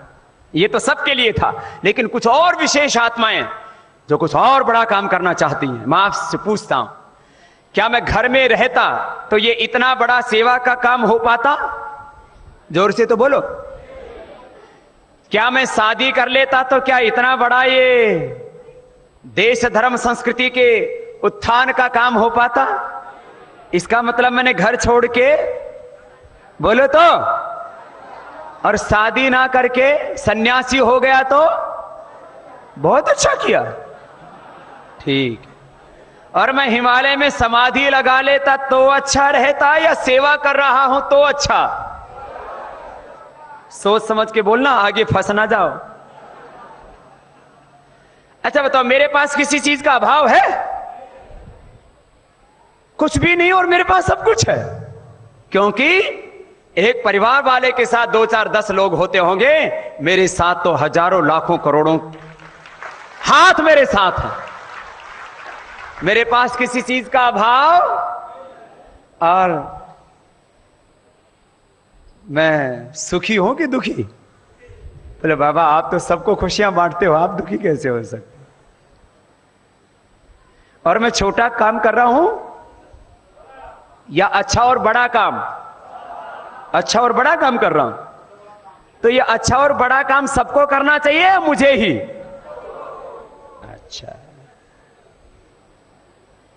अब अगली बात का भी उत्तर देना। ये खुशियां सबको पानी चाहिए या नहीं? सबको खुश रहना चाहिए कि ना खुश? सब अभाव में जीना चाहते हैं कि बिना अभाव के? अच्छा, तो अगली भी 3 बातों का उत्तर दे दो। तो घर मुझे ही छोड़ना चाहिए या आपको भी? अच्छा, बाबा घर छोड़े तो अच्छा, और तुम्हारा घर बसे हुए अच्छा। ऐसे ये दोहरी बात कैसे? मैंने शादी कराई होती तो अच्छा नहीं होता, मैं सन्यासी हो गया तो अच्छा, और तुम घोड़ी पर चढ़ो तो अच्छा। तो या तो उत्तर ठीक करो या मेरा साथ दो। जिनकी शादी नहीं हुई है, अब वो कुछ दिनों तक शादी नहीं करवाएंगे। मैंने कुछ दिन बोला है। और जिनकी हो गई है, वो अच्छे बच्चे पैदा करके मुझे भी देंगे और देश की सेवा में लगाएंगे। नहीं हुए चंद्रशेखर, राजगुरु, भगत सिंह, विवेकानंद, दयानंद, हनुमान जी पैदा करके मुझे देना। और जिनकी शादी नहीं हुई है, वो हनुमान पैदा करने के चक्कर में मत रहना, खुद ही हनुमान बन जाना। पता लगा पैदा करने लगे थे हनुमान और पैदा हो गया भोंदू और पप्पू। तो आप खुद हनुमान बनना, आप खुद विवेकानंद और दयानंद बनना। अच्छा, मैं तुम्हारे सामने बैठा हूं, मेरा जीवन अच्छा है या नहीं? बोलो। तो फिर मेरे जैसा ही तुम आपको बनाना चाहता हूं। पढ़ाऊंगा, लिखाऊंगा, बलवान प्रज्ञावान बनाऊंगा, और आप भी फिर दुनिया में प्रथम कोटि को होंगे, एक आदर्श व्यक्तित्व होगा, आप भी एक आइकॉन बनेंगे। कौन एक रोल मॉडल आइकॉन नहीं बनना चाहता? नहीं, देखो दुनिया में रहो तो फिर हजारों लाखों करोड़ कमाओ और फिर सेवा करो। जैसे वॉरेन बफेट, उसने 200 लाख करोड़ रुपए कमाए और सारा दान कर दिया। कितना? तो या तो वजीर बनना है, फकीर बनना है तो उन जैसे बनना, वजीर और अमीर बनना है तो उन जैसे बनना, और फकीर बनना है तो मेरे जैसे बनो। और दूसरा दिखाई नहीं देता तो मैं तो तुम्हारे सामने बैठा हूं, एक अकेला फकीर वजीरों से लेकर के देसी विदेशी माफियाओं से सबसे लड़ रहा है, और हम लड़ेंगे और जीतेंगे। तो मैं आपसे कह रहा था कि जिनकी शादी हो गई कोई बात नहीं, जिनकी शादी नहीं हुई है थोड़े दिन इंतजार करना। अभी सुनो, इस हिंदुस्तान में 125 करोड़ लोग हैं। मैं आपसे पूछता हूं, 125 करोड़ लोगों के लिए स्कूल, कॉलेज, यूनिवर्सिटी, शिक्षा के पूरे इंतजाम है? सबको खाने के लिए फल, फ्रूट, मेवे, पौष्टिक अन्न पूरा मिलता? बीमार हो जाए तो सबकी दवा का इंतजाम है? सब 125 करोड़ लोगों के जीवन में समृद्धि और खुशियां हैं? तो क्या और बच्चे पैदा करने की अभी ज्यादा जरूरत है? फिर क्यों पैदा कर रहे हो? थोड़े दिन ब्रेक लगाओ, कुछ मेरे जैसे बन जाओ। सब नहीं, कुछ। जिनको लगता है कि हम जिंदगी में कुछ बड़ा काम करना चाहते हैं, ये बच्चे पैदा करने वाला काम तो सभी कर ही रहे हैं, कुछ बड़ा कर लो। और जिनके बच्चे पैदा हो चुके हैं तो आज से ही ब्रह्मचर्य व्रत का धारण करना। जब खुद ब्रह्मचारी रहोगे, खुद तेजस्वी बनोगे, तो आपकी संतानें भी वैसी तेजस्वी बनेंगी। आपके बच्चे कैसे होने चाहिए? उनका माथा, उनके चेहरे चमकते हुए, और वो जिधर चले तो ऐसा लगे कि इस धरती पर कोई अवतार आ गया है, धरती पर कोई देवता आ गया है, ये तो ऋषियों का अंश पैदा हो गया है। ऐसे आपकी संतानें तेजस्वी होनी चाहिए। उसके लिए आपको खुद तपस्वी तेजस्वी बनना पड़ेगा। लेकिन मैं कह रहा था, अब इस काम के लिए जो बड़ा मकसद है, जो 10वीं 12वीं पास हैं या जिन्होंने BA कर लिया है, अब कुछ बड़ा काम करो, नहीं तो थोड़े दिनों के बाद में तुम्हारी भी शादी होगी, फिर जवानी ढल जाएगी, बुढ़ापा आ जाएगा, और फिर शमशान में फूंक दिया जाएगा। न जाने तुम्हारे से पहले भी कितने आए, कितने चले गए। तो रोज का काम है। शमशान की आग आज तक बुझी नहीं है। और जो बड़ा काम करके जाता उसी का दुनिया में नाम होता है। मैं आपसे पूछता, महाराणा प्रताप के बेटे का नाम क्या था? एक को भी पता नहीं है। और महाराणा प्रताप के घोड़े का नाम क्या था? चेतक। चेतक का नाम क्यों याद है? क्योंकि उसने बड़ा काम किया था। और ये जानवर भी जब बड़ा काम करता है तो दुनिया में उसका नाम अमर हो जाता है। तुम तो इंसान हो। तो मैं आपसे पूछता हूं कि आप में कितने ऐसे हैं जो मेरे साथ अंतिम श्वास तक मेरी तरह से इस देश, धर्म और संस्कृति की सेवा के लिए, भगवान के लिए, इस मातृभूमि के लिए, कि अपने ऊपर इस देश का बहुत बड़ा कर्ज है, हमारा भी फर्ज है कि हम इस देश के ऋण को चुका करके ही जाएंगे, कर्ज लेकर के नहीं जाएंगे, कुछ बड़ा काम करके ही दुनिया से जाएंगे। कितने जवान हैं जो ऐसा सोचते हैं? जरा हाथ एक बार नीचे कर लो सोचने वालों।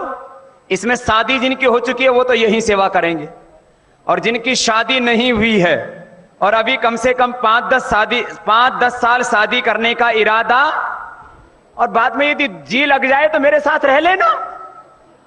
जैसे मैं खुश हूं, मस्त हूं। कितनी मस्ती है। 15-16 साल की उम्र में घर छोड़ा था, आज तक कोई लव लेटर नहीं आया।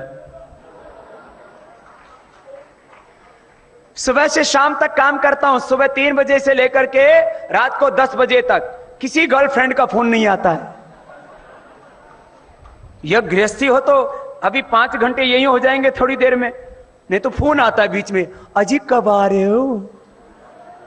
इतनी देर हो गई जी। यहां तो कभी किसी ने पूछा ही नहीं, बस लगे। बताओ इससे मस्ती और होगी कोई? बस एक ही है, लो उससे लग गई, ऊपर वाले से, सेवा से, देश से।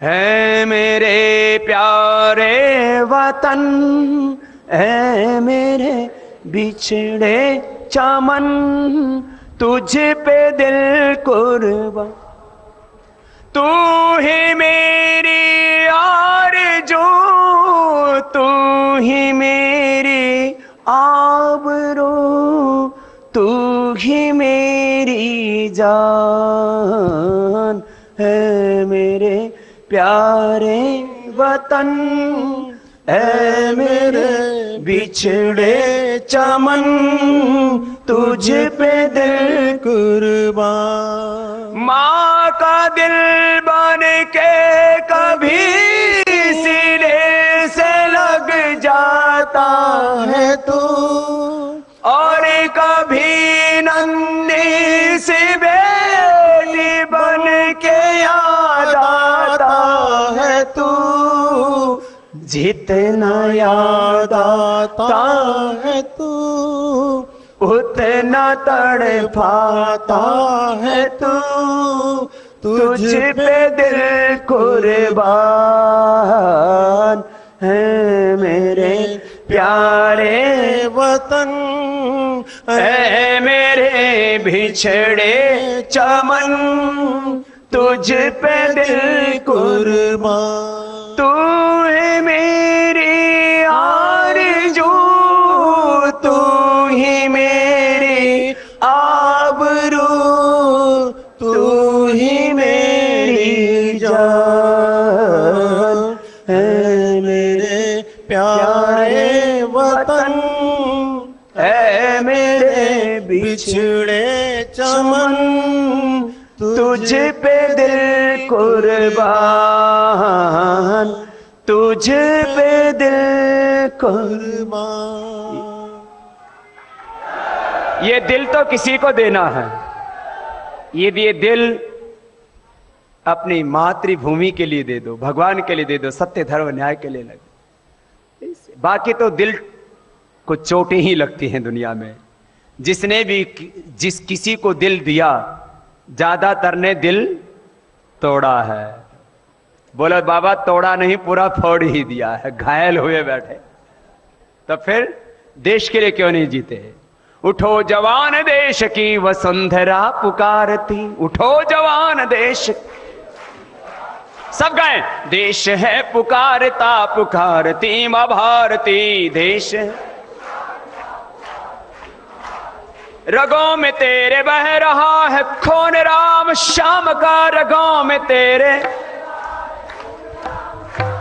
जगत गुरु गोविंद और राजपूत शान का, जगत गुरु गोविंद और राजपूत शान का। तू चल पड़ा तू चल पड़ेगी, चल पड़ा तू चल पड़ेगी साथ तेरे भारती। देश है पुकारता पुकारती माँ भारती, देश है पुकारता पुकारती माँ भारती। उठो जवान देश की वसुंधरा पुकारती, उठो जवान देश की वसुंधरा पुकारती, देश है पुकारता पुकारती माँ भारती, देश है पुकारता पुकारती माँ भारती। बोले भारत माता की जय। जरा दोनों हाथ उठा के, मुझे लगे कि सबके भीतर खून खोल रहा है, भी कुछ अंदर से झकझोर रहा है। भारत माता की वंदे मातरम, इंकलाब जिंदाबाद, हिंदुस्तान जिंदाबाद, अखंड भारत की जय हो, युवा भारत की जय हो। अच्छा बताओ, कितने युवा हैं जो मेरी तरह से पूरा जीवन भगवान के लिए, देश के लिए, सेवा के लिए जीना चाहते हैं? खड़े हो जाओ जरा। शादी कराने को नहीं मिलेगी बाबू, सुन ले।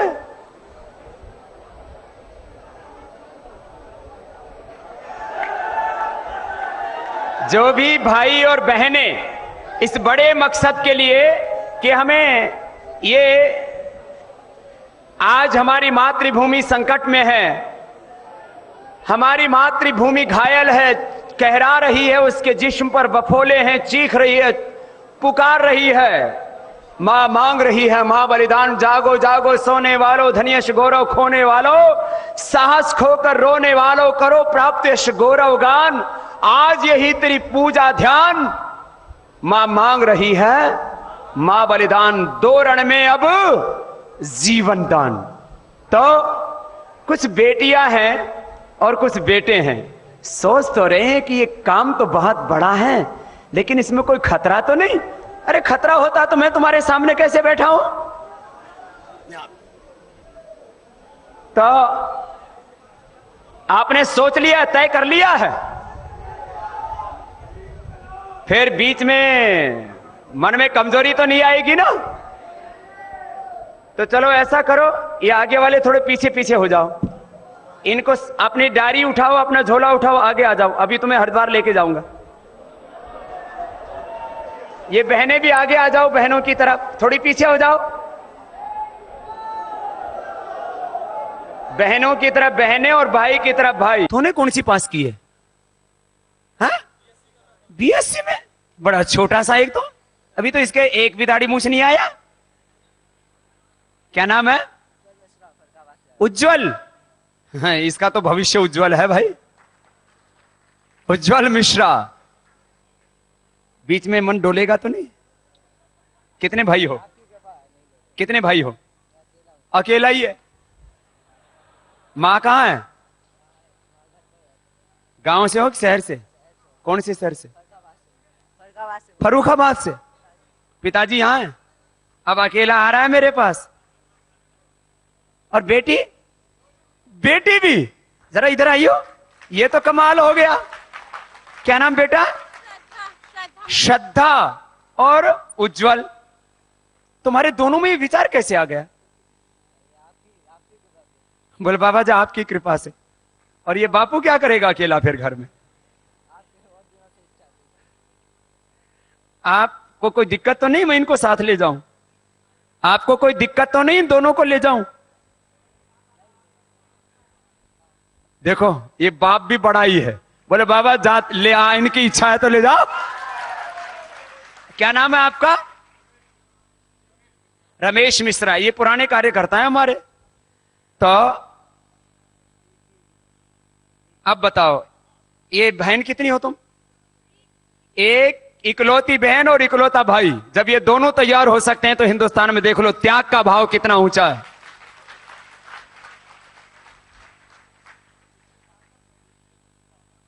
क्या आता है? शिवतांडव सुना जरा। ओम जटाटवी ज्वल स्ववाह पावे स्थले गले वलंबितं भुजंग तुंग मालिकम डमर डमर डमर डमर लीलाटपट्ट पर्वया चकार चंड तांडवम तनोतु न शिवा शिवम जटाकटाह संप्रभम भैमं दिलिंब निर्जरी विलोल बीच वल्लरी विराजमान मूर्झरी धगद धगद धगद ज्वल ललाल पट्ट पावके किशोर चंद्रशेखर रते प्रति क्षणम मम धराधरेन्द्र नंदने विलास बंधु बंधु रस्फोरस्त क्यत संतति प्रमोदमान मानसे कृपा कटाक्ष घोरणे निरुद्ध दुर्धरापदे क्वचि दिगंबरे मनो विनोद भेतु वस्तुनि जटा भुजंग पिंगल पुरस्त रमणिं प्रभा कदम्ब कुमकुमद्दलम प्रलिप्त दिव्य धूमुखे। चलो बहुत बहुत आशीर्वाद है। ये तो पूरा अब शिव की तरह तांडव ही करेगा। तो ये उज्जवल और श्रद्धा की बात हुई। ये तो ऐसे बच्चों में संस्कार आ गए हैं। 7 लाख से ज्यादा वीरों ने कुर्बानी दी। मैं आपसे पूछता हूं चंद्रशेखर, राजगुरु, सुखदेव, भगत सिंह, स्वामी विवेकानंद, दयानंद ने शादी की थी क्या? हनुमान जी ने शादी की थी। और राम रावण की लड़ाई हो रही तो बीच में जा कूदा। अच्छा बताओ, पत्नी चोरी किसी और की हुई, लड़ाई किसी और की, लेकिन सत्य धर्म और न्याय की व्यवस्था के लिए हमेशा हमारे महापुरुषों ने उन्होंने बड़ी भूमिका निभाई है, जिन्हें सोच लिया कि हमारा जीवन भगवान के लिए। जीवन पर पहला अधिकार किसका है? भगवान का। उसके बाद माता पिता मातृभूमि का है, उसके बाद अपना। तो ये तो अचानक ही पकड़ में आ गए। ये कौन सी में पढ़ रही है? बीए फाइनल ईयर है। तो ठीक है, ये फाइनल ईयर पूरा कर लेना, ठीक है। अब ये 10 दिन की ट्रेनिंग दे करके जिनका फाइनल ईयर है बीए एमए वालों का, उनको वापस भेज देंगे। और बाकी 10वीं 12वीं वालों को, जिनका बीए एमए फाइनल हो चुका है, पहले उनको 6 महीने का फाउंडेशन कोर्स, फिर उनको बीए एमए पासों को कम से कम 3 साल, और जो 10वीं 12वीं पास उनको 5 से 7 साल पढ़ाएंगे। और तब आपको लगेगा जो हमने स्कूल कॉलेज यूनिवर्सिटियों में पढ़ा वो तो झूठी पढ़ाई थी। सच्ची पढ़ाई तो हमारी वो ऋषि परंपरा में होती थी, गुरुकुलों में होती थी, आचार्य कुलों में होती थी। और उसी से दुनिया बदले। में कह रहा था देश का नेतृत्व तो ऑक्सफोर्ड, हार्वर्ड, कैम्ब्रिज में नहीं, हमारी ऋषि परंपरा में तैयार होगा। तब सामाजिक, सांस्कृतिक, आर्थिक, राजनीतिक दृष्टि से हर क्षेत्र में नेतृत्व करने वाले ऐसे ऋषि आत्माएं तैयार हों जिनके भीतर से देवत्व तो प्रकट हो चुका हो। बैठो बेटा। ये तो और कितने ऐसे हैं जो अपने माँ बाप के इकलौते हैं? माँ बाप के इकलौते भी बहुत हैं, और बाकी जो मेरी तरह से एक्स्ट्रा में है एक तो माँ बाप के पास रह गए। और बाकी सुन लो एक बात, जो लोग माँ बाप की सेवा कौन करेगा, माँ बाप कैसे जिएंगे, जो भगवान के लिए जीते हैं उनके माता पिता की व्यवस्था स्वयं भगवान करते हैं और तुमसे ज्यादा अच्छी करते हैं।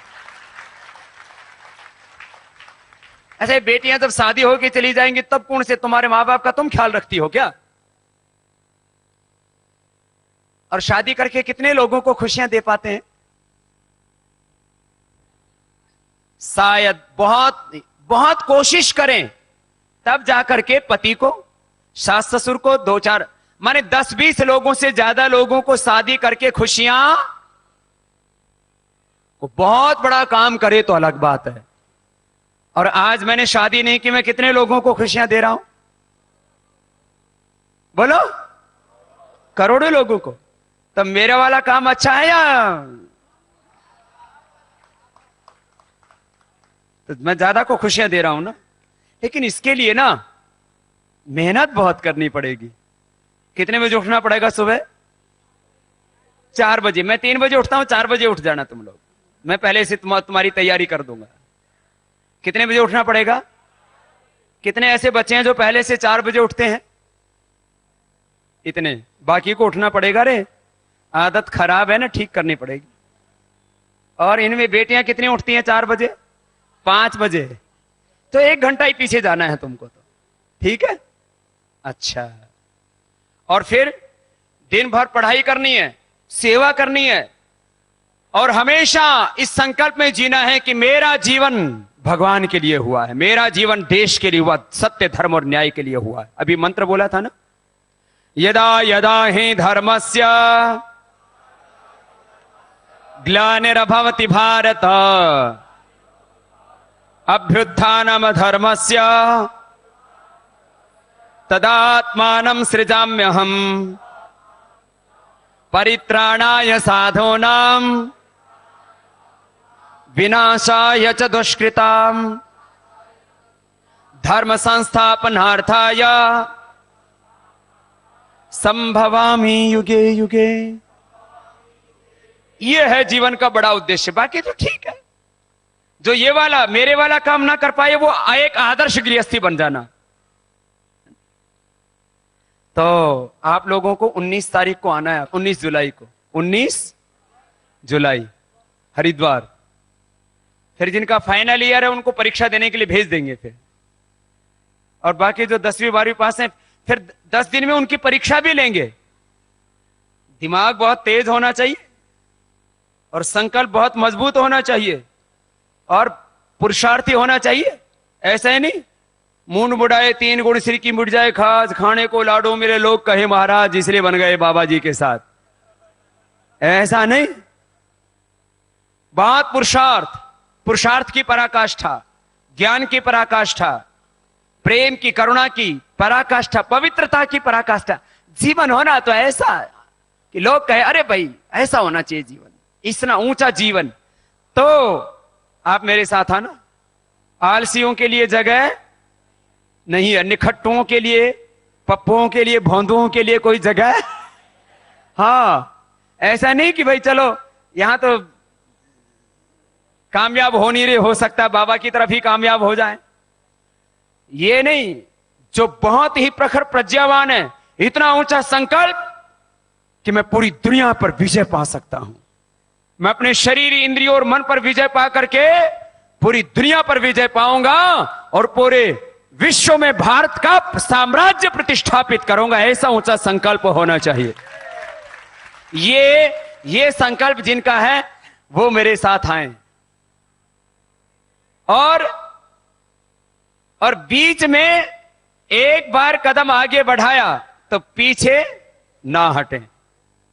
ऐसा नहीं कि अब तो सच तो यही है, जांच पड़ताल कर लो, खूब सोच विचार लो, लेकिन जब मन में कमजोरी आ जाती है ना तो फिर अच्छी बात भी बुरी लगने लगती है।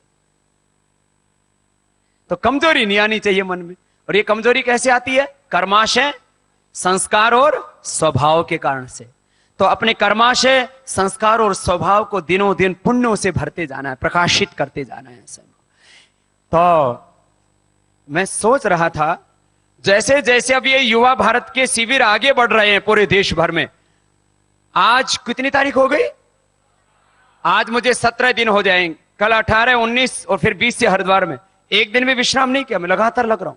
जैसे जैसे दिन बढ़ते जा रहे हैं वैसे वैसे युवक युवतियां बड़ी संख्या में। मैं अभी परसों जो है उधर हिमाचल में था, कल वहां फिर चंडीगढ़ और दिल्ली में था, तो वहां पर भी मैंने पूछा तो कम से कम 1000 युवक युवतियां उठ गए। बोले बाबा दुनिया का काम तो बहुत लोग कर रहे हैं, हमें देश का काम करना, में भगवान का काम करना, कुछ बड़ा काम करना है, सत्य धर्म और न्याय की प्रतिष्ठापना करिए और करोड़ों लोगों की जिंदगी में खुशियां लाने के लिए, बड़ा काम करने के लिए आप जो कहोगे वो काम करना। हजारों भाई बहन खड़े हो रहे। और आज ये तो मध्य उत्तर प्रदेश वाला है, अब इसके बाद तो पूर्वी उत्तर प्रदेश पश्चिम वाला तो बाकी है। मेरा संकल्प था कि विवेकानंद की सार्ध शताब्दी पर जैसे वो चाहते थे कि मेरे जैसे 100 युवक युवतियां तैयार हो, स्वामी दयानंद भी कहते थे जितना संसार का उपकार एक योगी सन्यासी कर सकता उतना दूसरा नहीं कर सकता। और सब महापुरुषों के सपनों को पूरा करने के लिए वो चाहते थे कि हमारे जैसे 100-200 तैयार हों। मुझे तो लगता है इसी बार अब हरिद्वार में कम से कम 1000 से ज्यादा भाई बहन तैयार होंगे और हम स्वामी विवेकानंद के सपनों का, दयानंद के सपनों का भारत बनाएंगे, वीर वीरांगनाओं के सपनों का, ऋषियों का देश बनाएंगे इस भारतवर्ष को। लेकिन बस एक ही चीज है जवानों, सुन लो, ऐसा नहीं कि एक बार तो कसम उठा ली, एक बार तो संकल्प ले लिया और फिर घर जाकर के फिर कोई पूर्व जन्म का ऐसा कर्म सामने आया, ऐसा संस्कार और ऐसा स्वभाव दोष सामने आया कि फिर पीछे हट गए। सोच विचार कर लिया, पीछे नहीं हटोगे पक्का? नीचे वाले कितने हैं? इतने हैं, बहुत दूर तक बैठे हुए। ये कितने साल का हो गया? तुम्हारा बेटा है? कितने भाई हैं? अकेला ही है। बाप कहता है बाबा जी इसको ले लो। है? कौन सी क्लास में पढ़ रहा है? 6ठी में है, अभी छोटा है।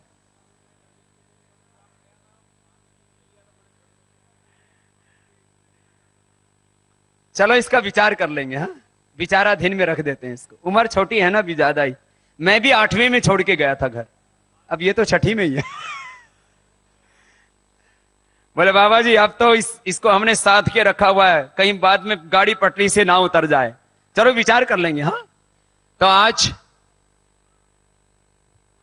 यहां आप सबका संकल्प देख करके और इन युवक युवतियों के अंदर ये इतना ऊंचा जोश और जज्बा देख करके मेरा दिल गदगद है कि अभी भी हिंदुस्तान के अंदर ऐसी वीर वीरांगनाओं का वो जोश, वो जुनून, वो जज्बा, ये भारत माता अभी बांध नहीं हुई है। अभी भी इसकी कोख से ऐसे संतानें पैदा हो रही हैं जो अपना सर्वस्व मातृभूमि के न्योछावर करने के लिए तैयार हैं।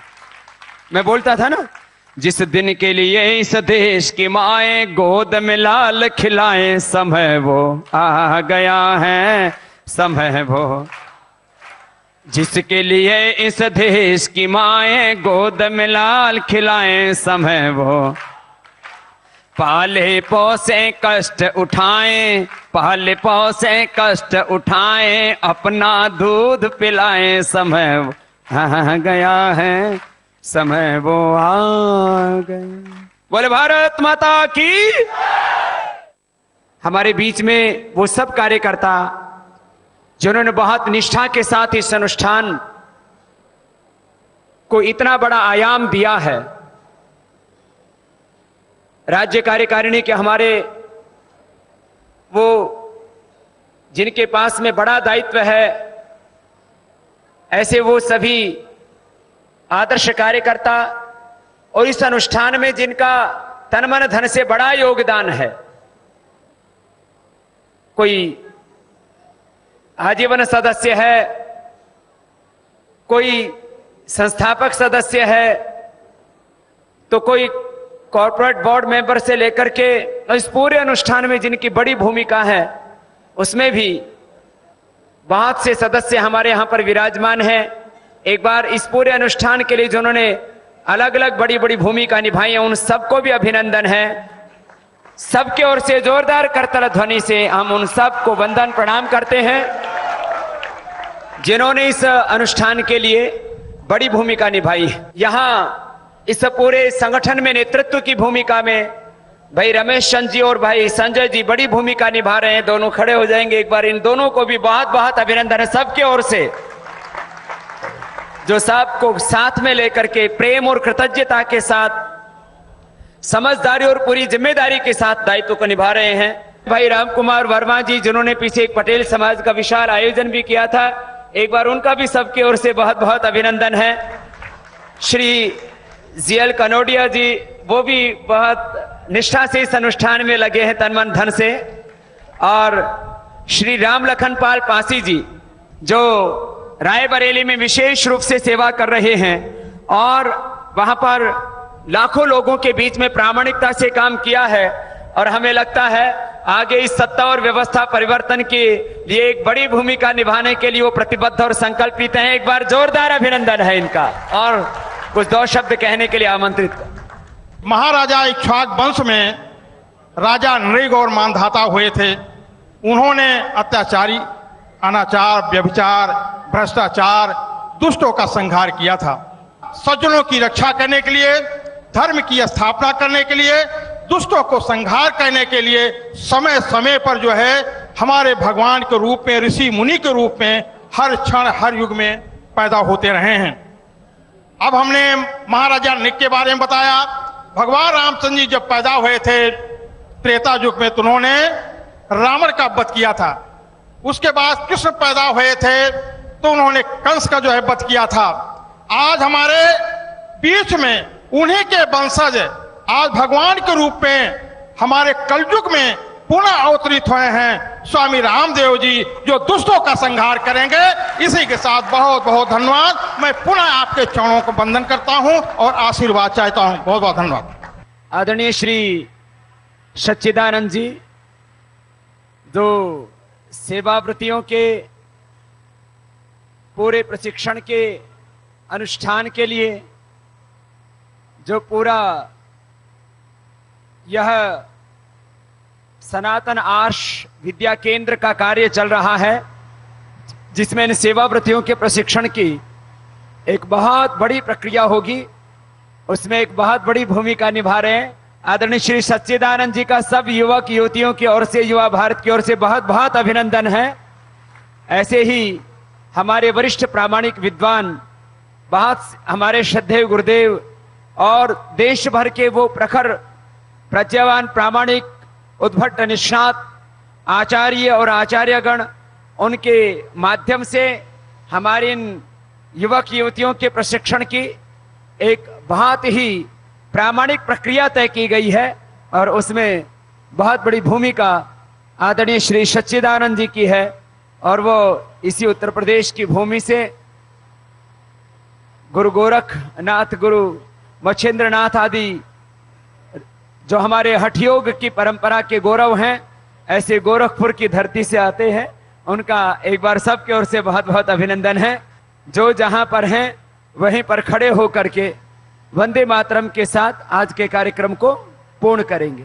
वंदे मातरम, वंदे मातरम, सुजलाम